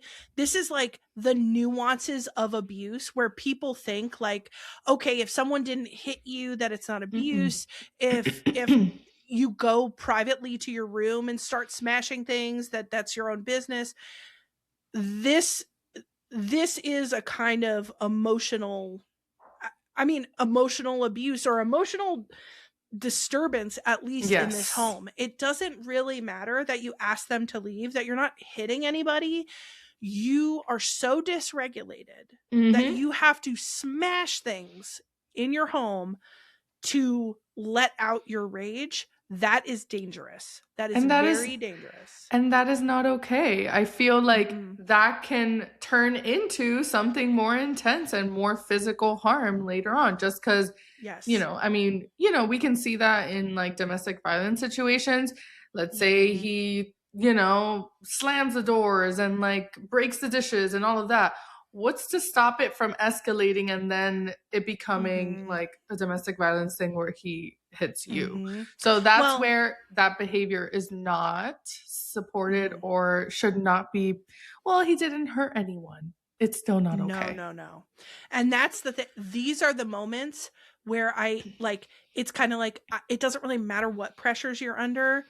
You can't act like this. Like this is like, it doesn't, I get it. Everybody's traumatized. This whole land is being traumatized. It's hard. There's a lot of pressure. And as much empathy as I can pull for that, it doesn't mean that you get to smash things. It doesn't mean that you get to scare the people in your home. Exactly. In the process. You know what he could have done instead? He could have turned into his little beast, go out, run in the forest. Maybe if there's any bad guys, any bad creatures, go on and get them killed. You know, take out your frustrations maybe that way, but not destroying things in your home that ultimately you need to get cleaned up and people are going to be anxious. Yes. Well, and that's what you see in Feyre's reactions. I think this is the most telling part of what is troubling about Tamlin is Feyre's reaction to Tamlin. She's constantly monitoring. Are his claws coming out? Are his eyes like lighting up in that beast way? Like she becomes very adept at like reading him and trying to decide like how mad is he. That is a very indicative of someone who has to track someone else's emotions for their own survival. And even Lucien does it. Lucien says, you know, hey, like we don't want to freak Tamlin out. And it's like If you're walking on eggshells around someone in your home because you fear their retaliation, even if it's toward a dining table, that creates an unsafe environment. And so this is really where the buck stops for me around Tamlin. It's like I could pull a lot of empathy, and if I think of him as a client, I could try, you know, like there are things that I can pull for that. And Lucian and Feyre's fear based off of Tamlin's reaction to this moment, I think, is a perfect picture of why it doesn't really matter if you're not hitting somebody. You're creating fear in your home, and people fear you because you can't regulate. In my perfect world, after Rhysand leaves, maybe you take a moment to walk the grounds, but then you all talk about it. You're like, that was scary as hell. I'm fucking terrified. Like, talk about it. You're allowed to be scared. You're allowed to be mad. None of that is bad, but you're not allowed to... You're not allowed to smash things because you're mad. Like, you could be assertive and angry and calm, you know, like calm enough. Yeah. And he wasn't the only one that went through it and experienced that. So it's like, he's almost being very selfish in his own way of like, oh my God, like now I have all this anger because of this that I had to deal with. No, like Lucian and Feyre were also there. How about talking and seeing like how they were feeling after that too? So we are in cohese about this one.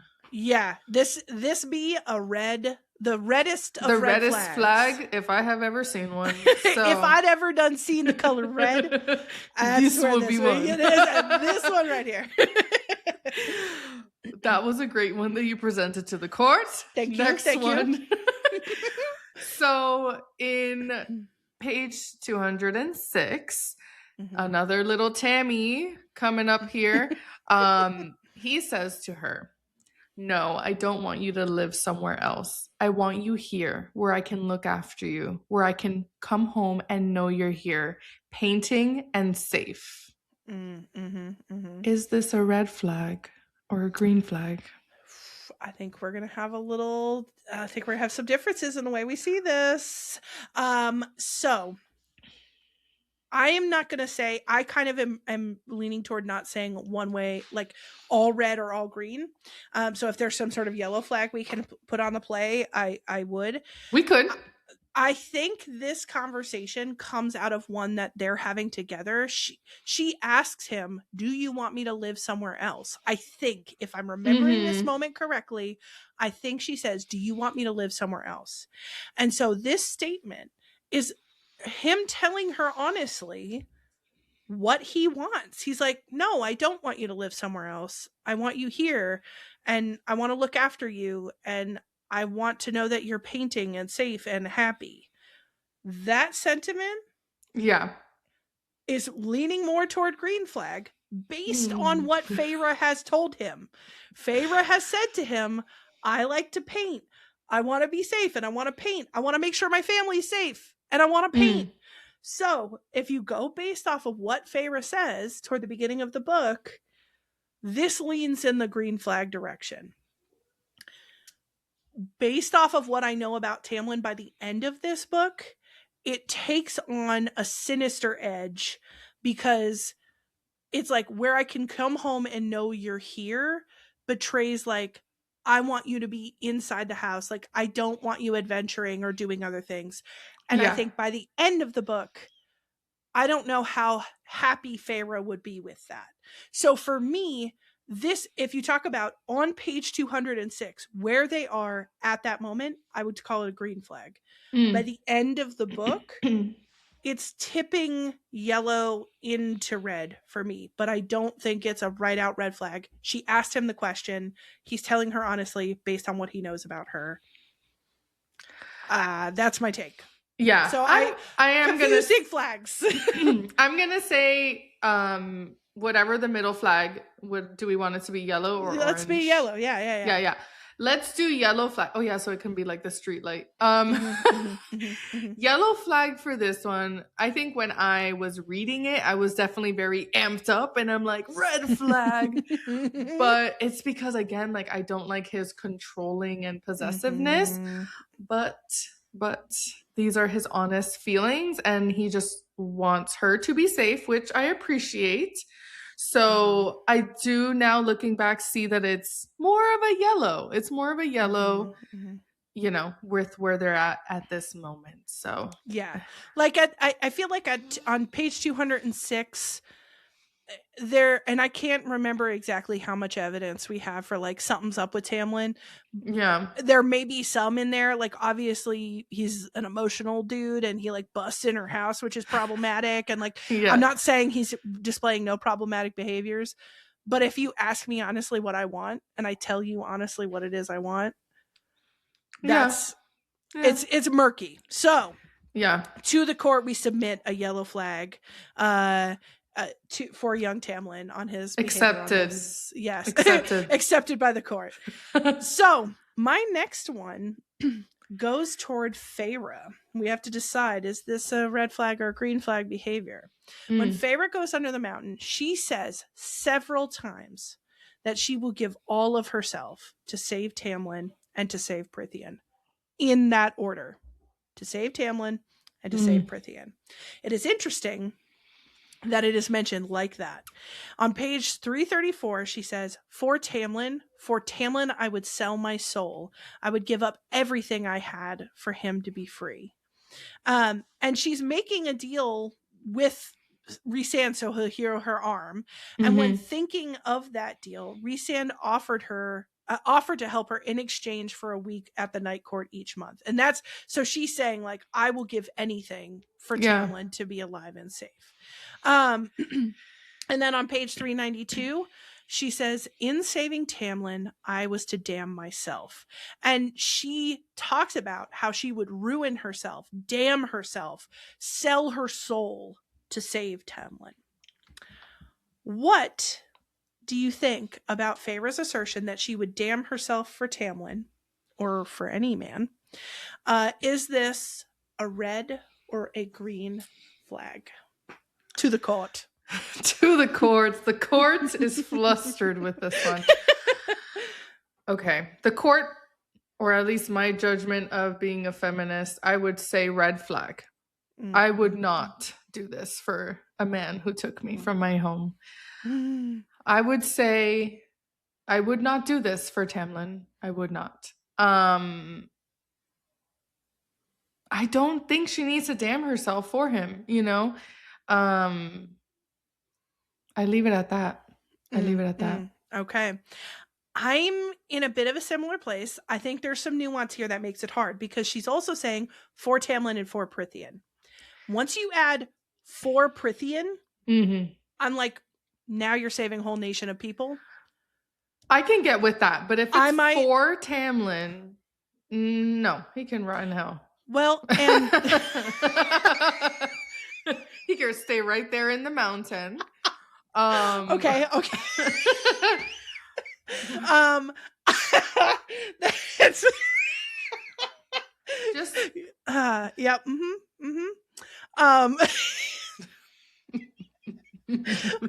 Yes. So I love that. You're like, he could stay right there. Sit on down, sir. I think if it's for the realm, this leaves a little bit more green flag to me, because you want to be significant. You want to help people. You want to, like, you have goals outside of yourself. Promote. Damning yourself, selling your soul for a man or a friend or another person. The reader part of me, like in romantasy, it's very popular to be like, I would perjure myself. I would sell my body and soul. I would travel through the realms of hell itself to be with you. And like that, there's something sexy about that in a fantasy, romantasy way. Like, there's a part of that I'm like, ooh, you would do that for me? You would damn yourself for me? But I think the difference is, if a powerful man is doing that for me, I think that makes it different versus a human who has no power and, like, you know, she's also going to give that up from all of her other life struggles. No, I don't think that's okay. If Tamlin was doing that for her, yes, that's different because, you know, he's a fae and whatever. I think it's different. I don't think she needs to do that for him. See, I'm of the belief that I don't think anybody should be damning their soul in the real world space. We're talking real life now. Like, I don't think anybody should be damning themselves or selling their soul for anybody. In real world, yeah, no. Your partner should not want you to sell your soul. And like, yeah, no. I recognize what I'm saying is like the very like vanilla-y, like unsexy thing to say in the romantasy space. But I mean it when I say like in the real world, people should not want you to be damned to be with them. No, yeah, you know? no. So my counselor side, if I use the counselor court like side of me, nobody should be damning themselves for anybody. Like, of course, yeah. You should be uplifting each other. You should be. Now, it doesn't mean you don't make sacrifices. It doesn't mean that, like, maybe somebody's having a really hard time, so you take the brunt of the work in the house or something. Like, you can make sacrifices. You can, put yourself out there for someone. But there needs to be boundaries. I may have talked about this on this podcast before, but it reminds me very much of The Giving Tree. The book? Yeah. I do not like that book at all. Really? I hate that book because, and I I'm don't so remember sorry. much of it, but I know it was like one that I read when I was a kid. Yes. Oh, we all did. And it disturbed me then, and I didn't understand why. And then I like analyzed it essentially in college much later, and I was like, oh my God. Really? And so I'm so sorry. If you love The Giving Tree as a book, skip the next 2 minutes. Don't listen to what I'm about to say. Keep going. Don't ruin it for yourself. Whatever. The Giving Tree is a book about a boy who finds an apple tree and over the years asks the apple tree for pieces of herself until there is nothing left but a stump. He comes by and says, give me your apples. And she says, okay, here are all my apples.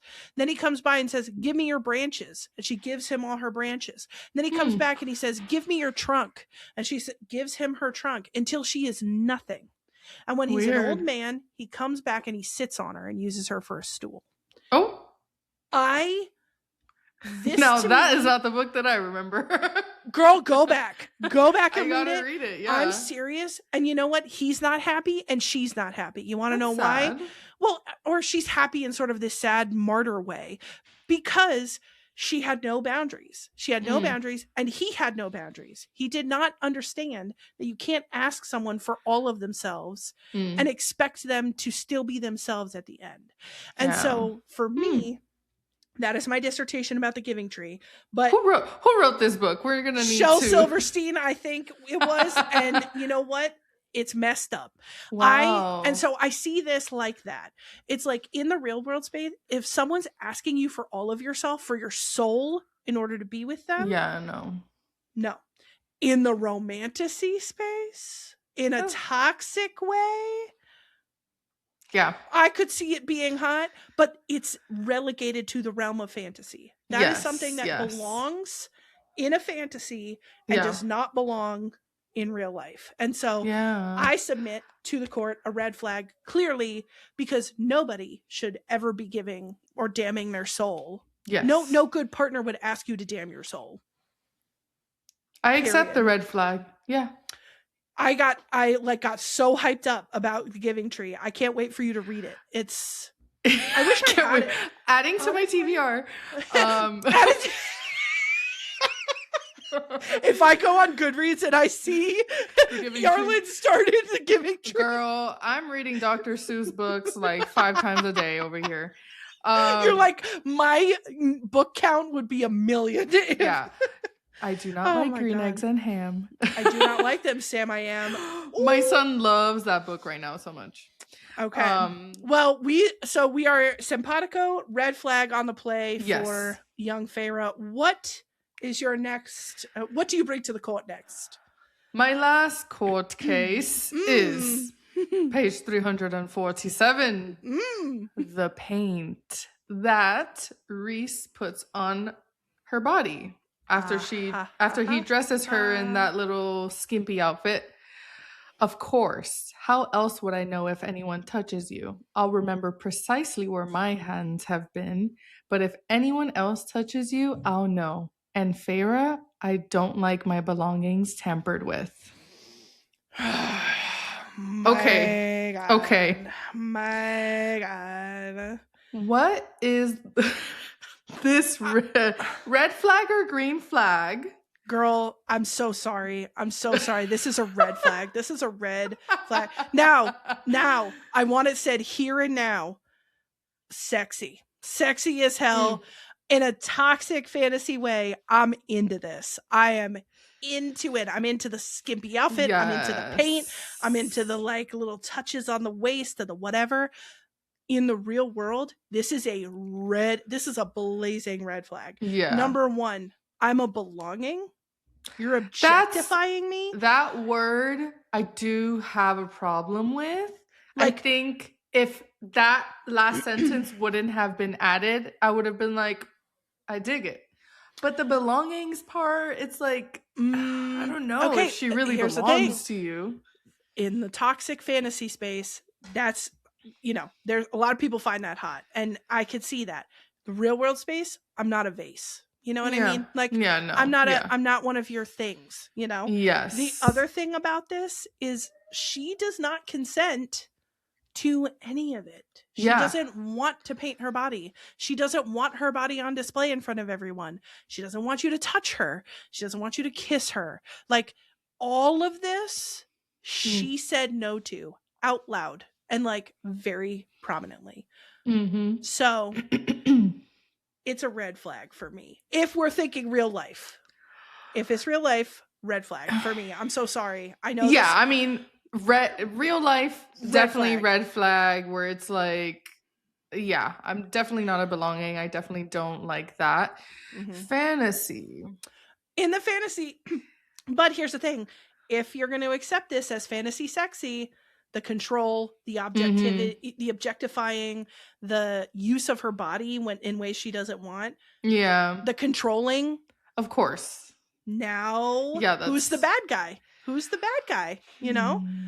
I wonder if in a way the paint is to make sure that like nobody harms her. That's the thing too. It's a way to kind of assert his dominance, and when he's like showcasing her and like having her on his lap and stuff, it's almost as a way of knowing like don't mess with her because she's like mine right now, or like she's mine. So, and here's the thing.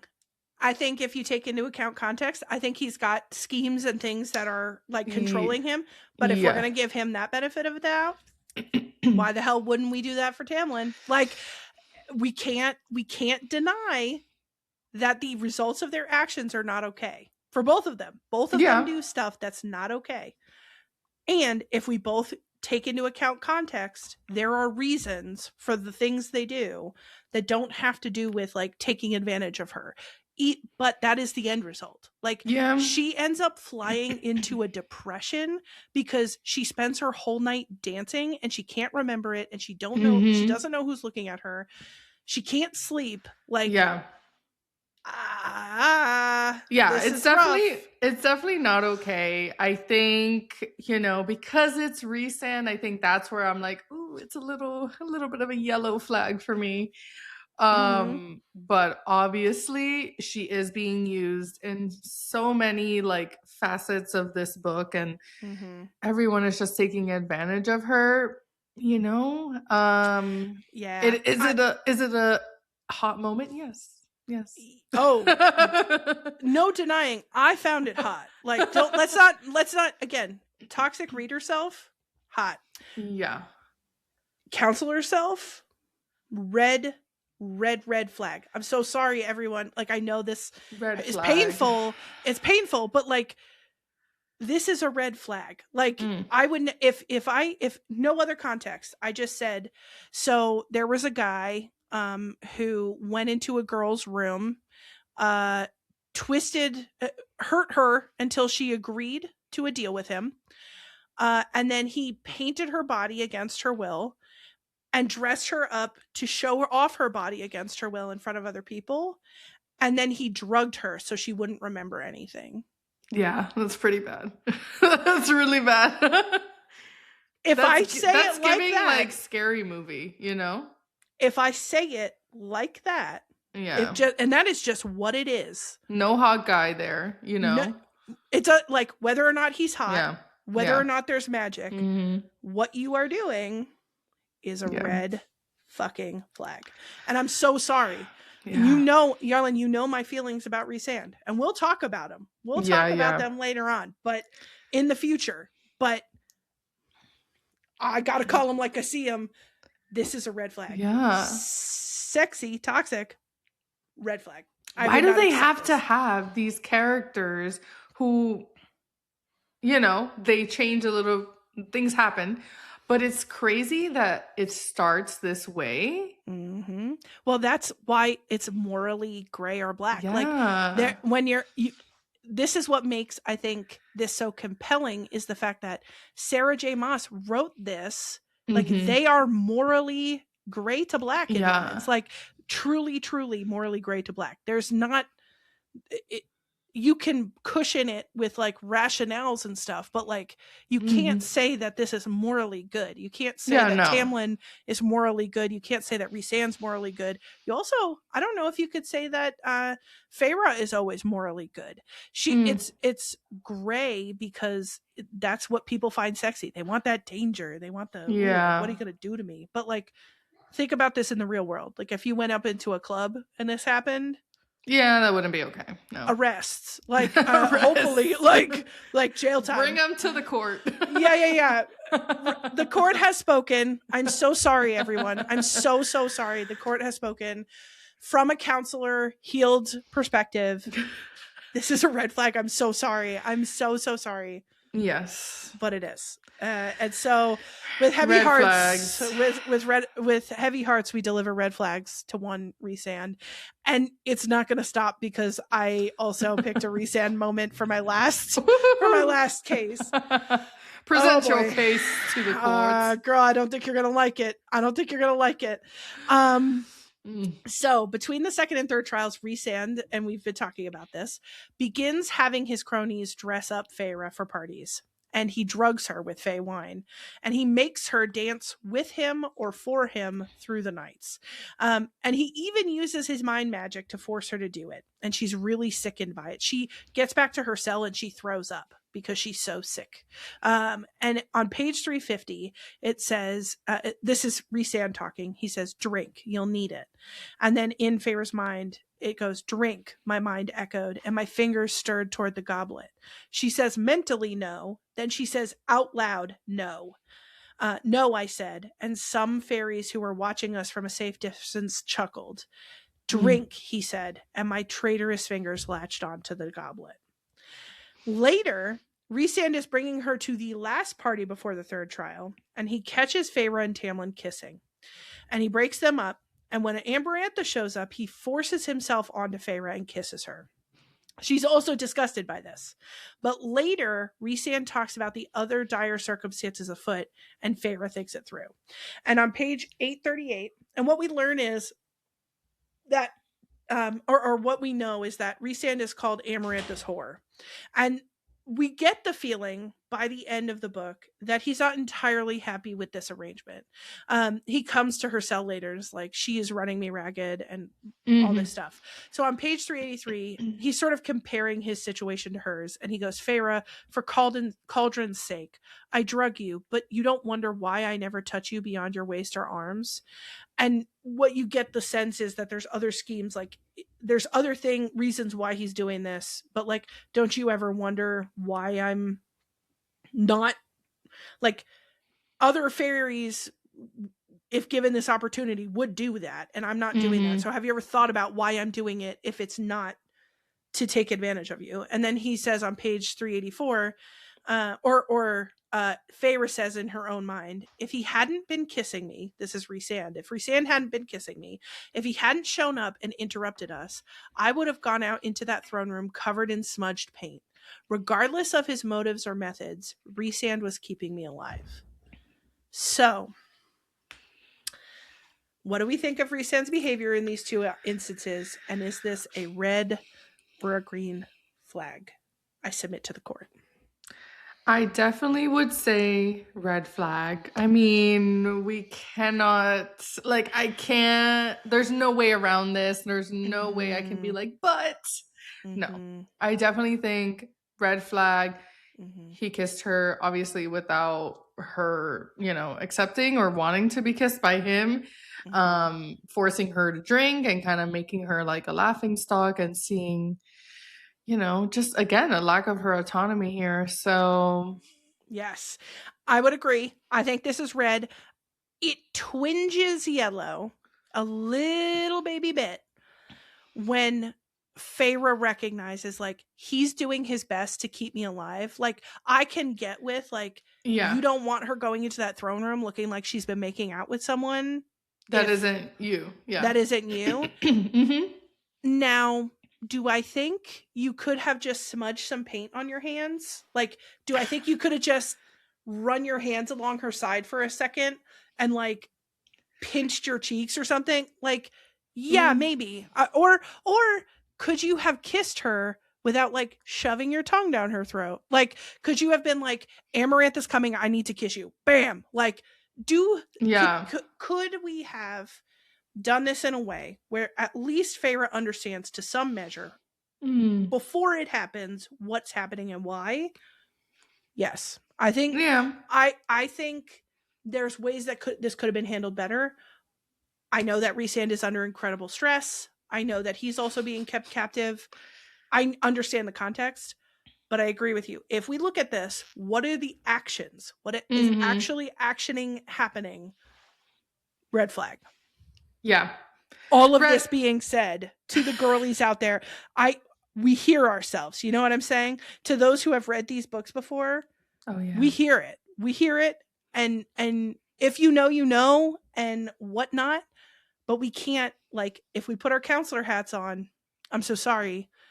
So many of the, like, sexy, dark things in these romantasy books, red flags. Yeah. Like, in the real world, these would not be okay. He would, probably be arrested at some point. By the magical fairy. Charged. Yeah. It's not okay. Do we love it in the book?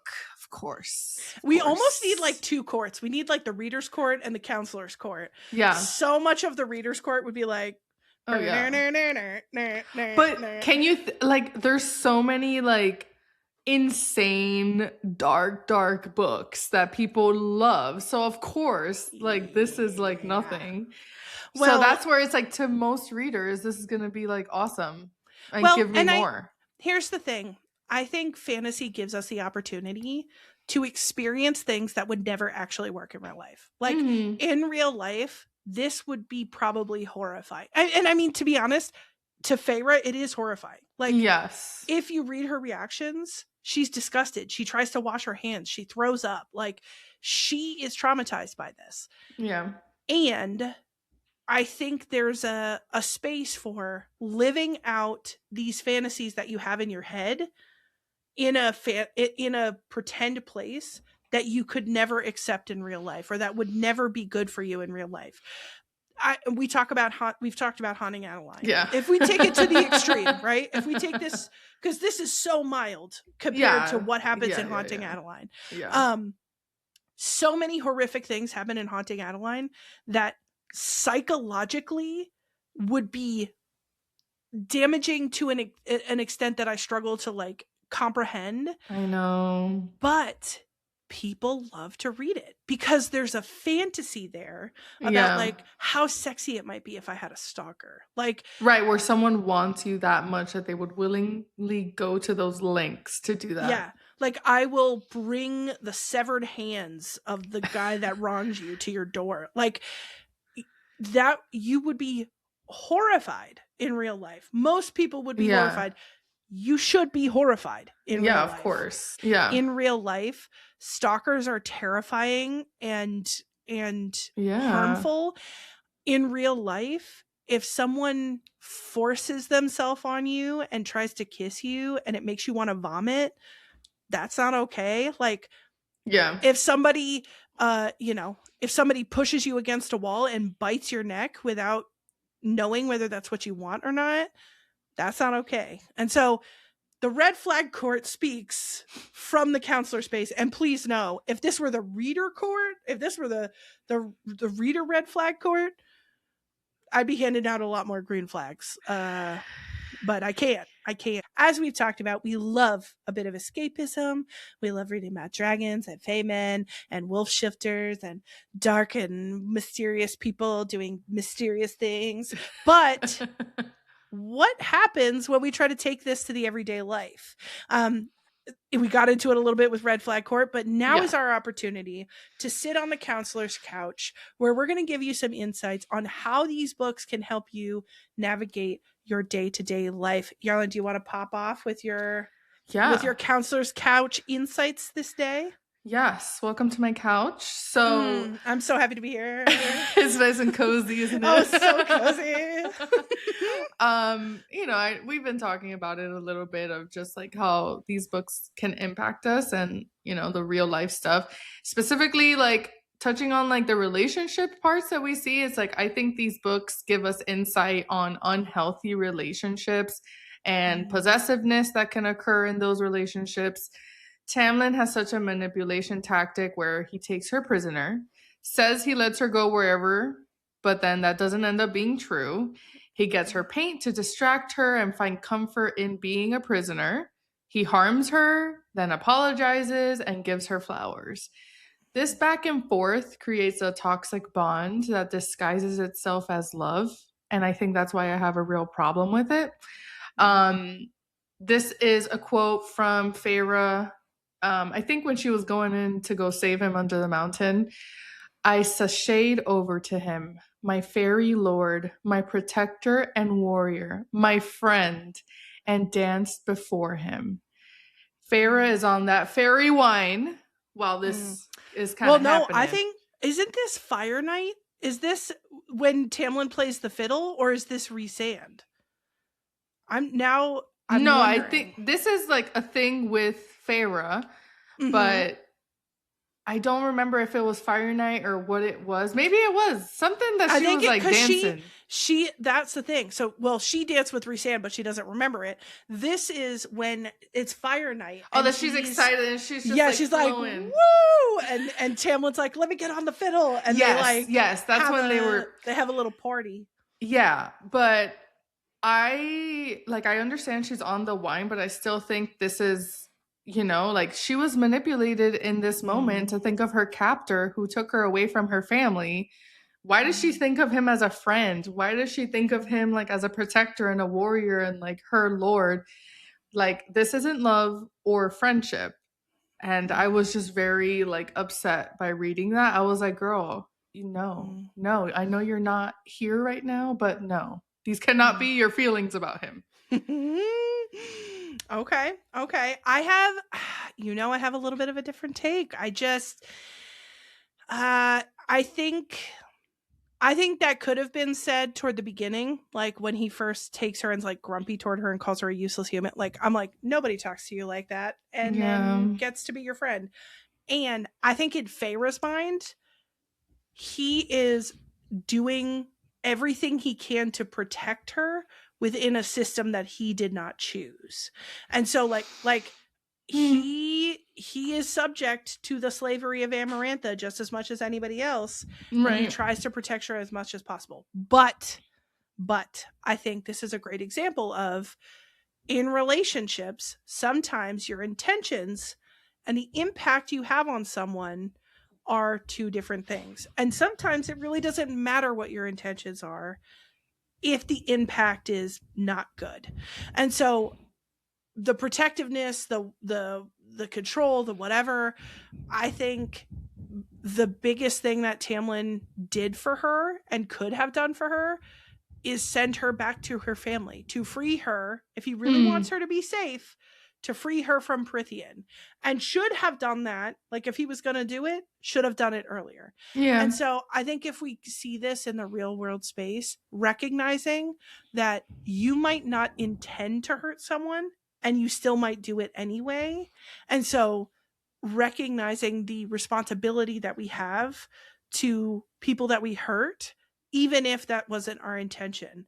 And it goes the other way too. Like, if someone says, well, I never meant to hurt you, it's like, well, that's all well and good, except that you did. And so having personal responsibility over like the harm you cause to other people, whether you meant to or not, I think is really important. Yeah, I agree. Yeah. So I have one, which does not revolve around Tamlin. I feel like Tamlin gets so much airtime in the first book. I'm like, all right, Tammy, go sit down. Yeah. So I was looking at Feyre's, perspective in psychology, and it was interesting to me her self-talk.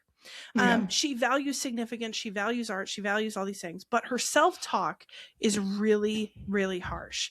And other people validate it. The you're weak, ungrateful, insignificant, stupid, all these things. And I think she really absorbs these messages until it becomes just a part of the way she thinks of herself.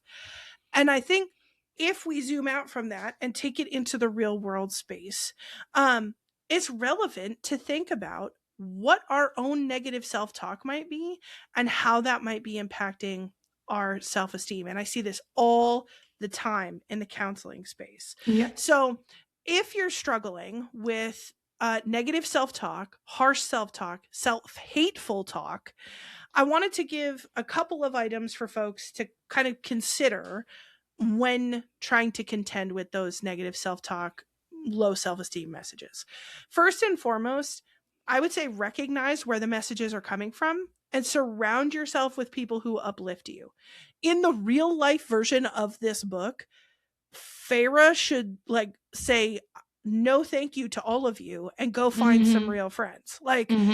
Find people who are going to uplift you and interrogate where self-hateful messages are coming from.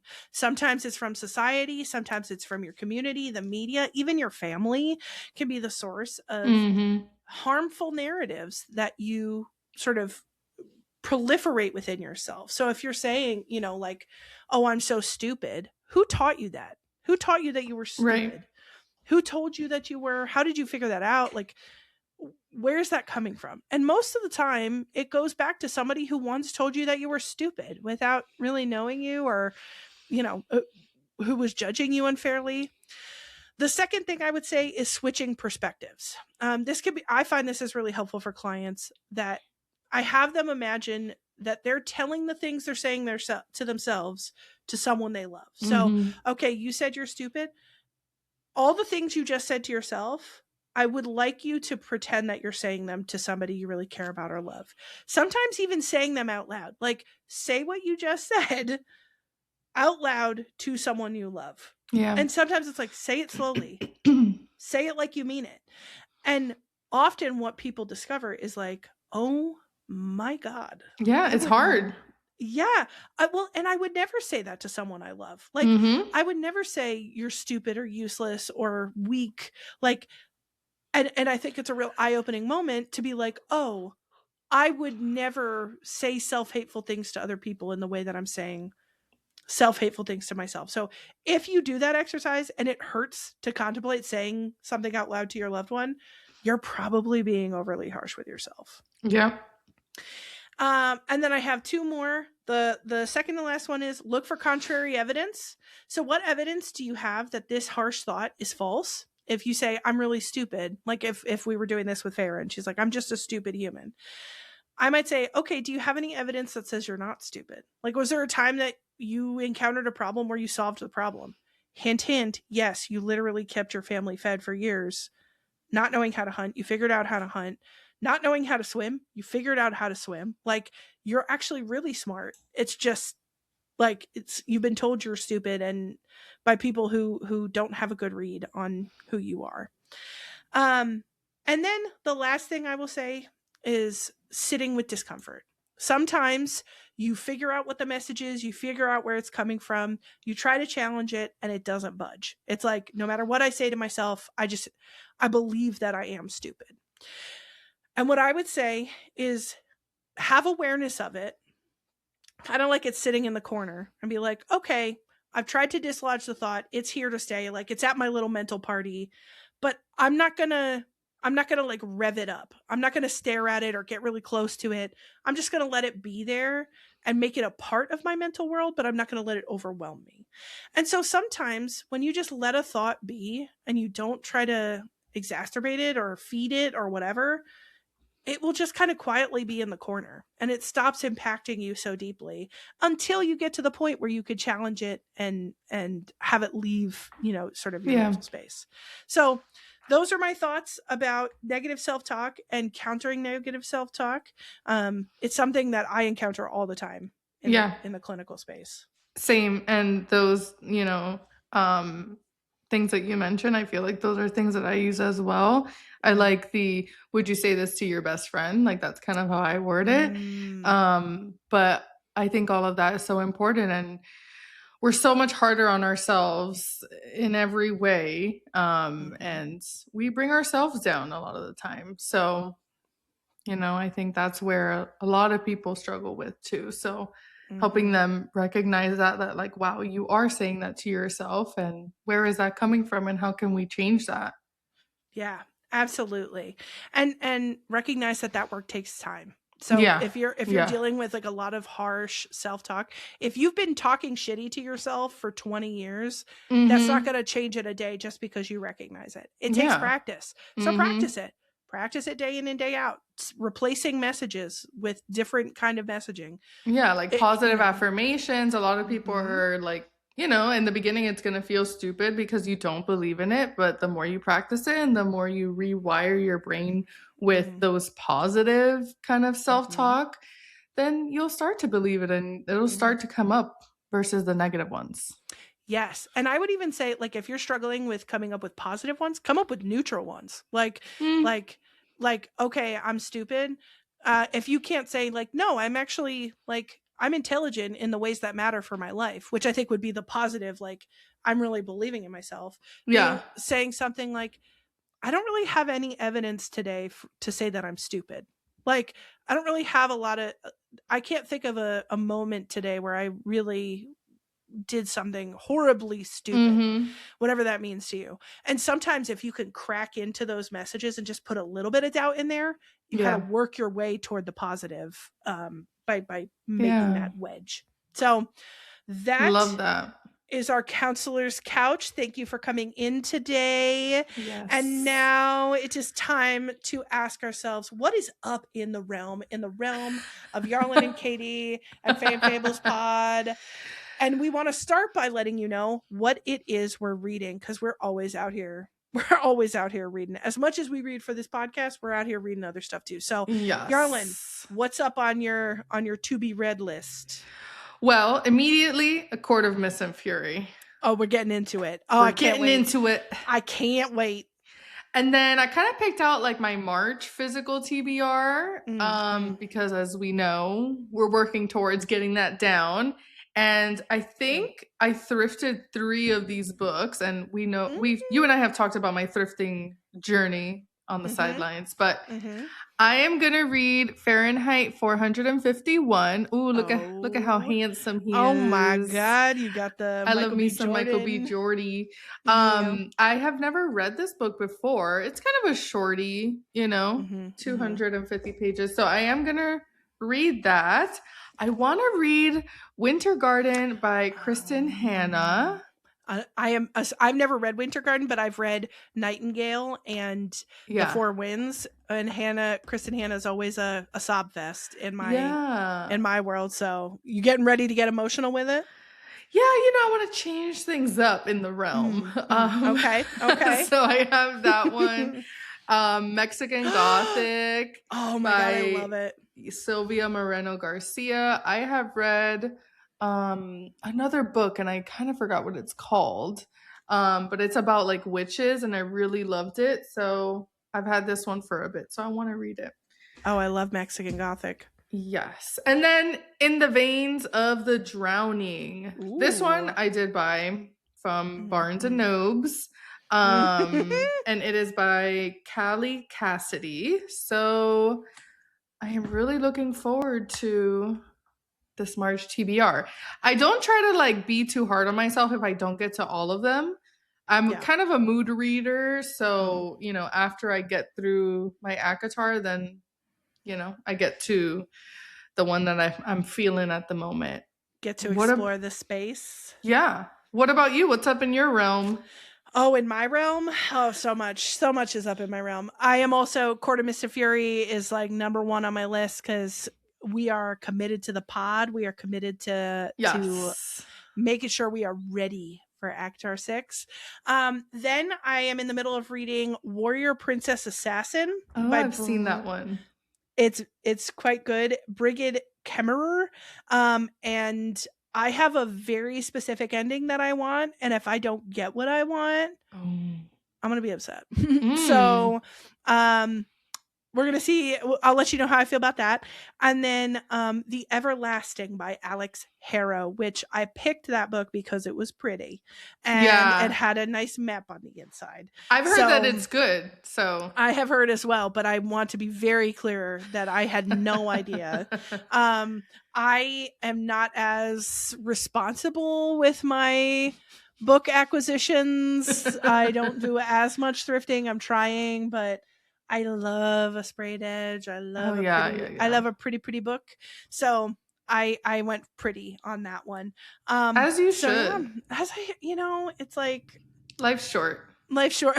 Get the pretty book. Get the tattoo. Get the go on a trip. Why not? These are all the things that I do with my money. But as you should. Oh, thank you. I love, honestly, if you don't have a girl bestie to like just be like, buy the book.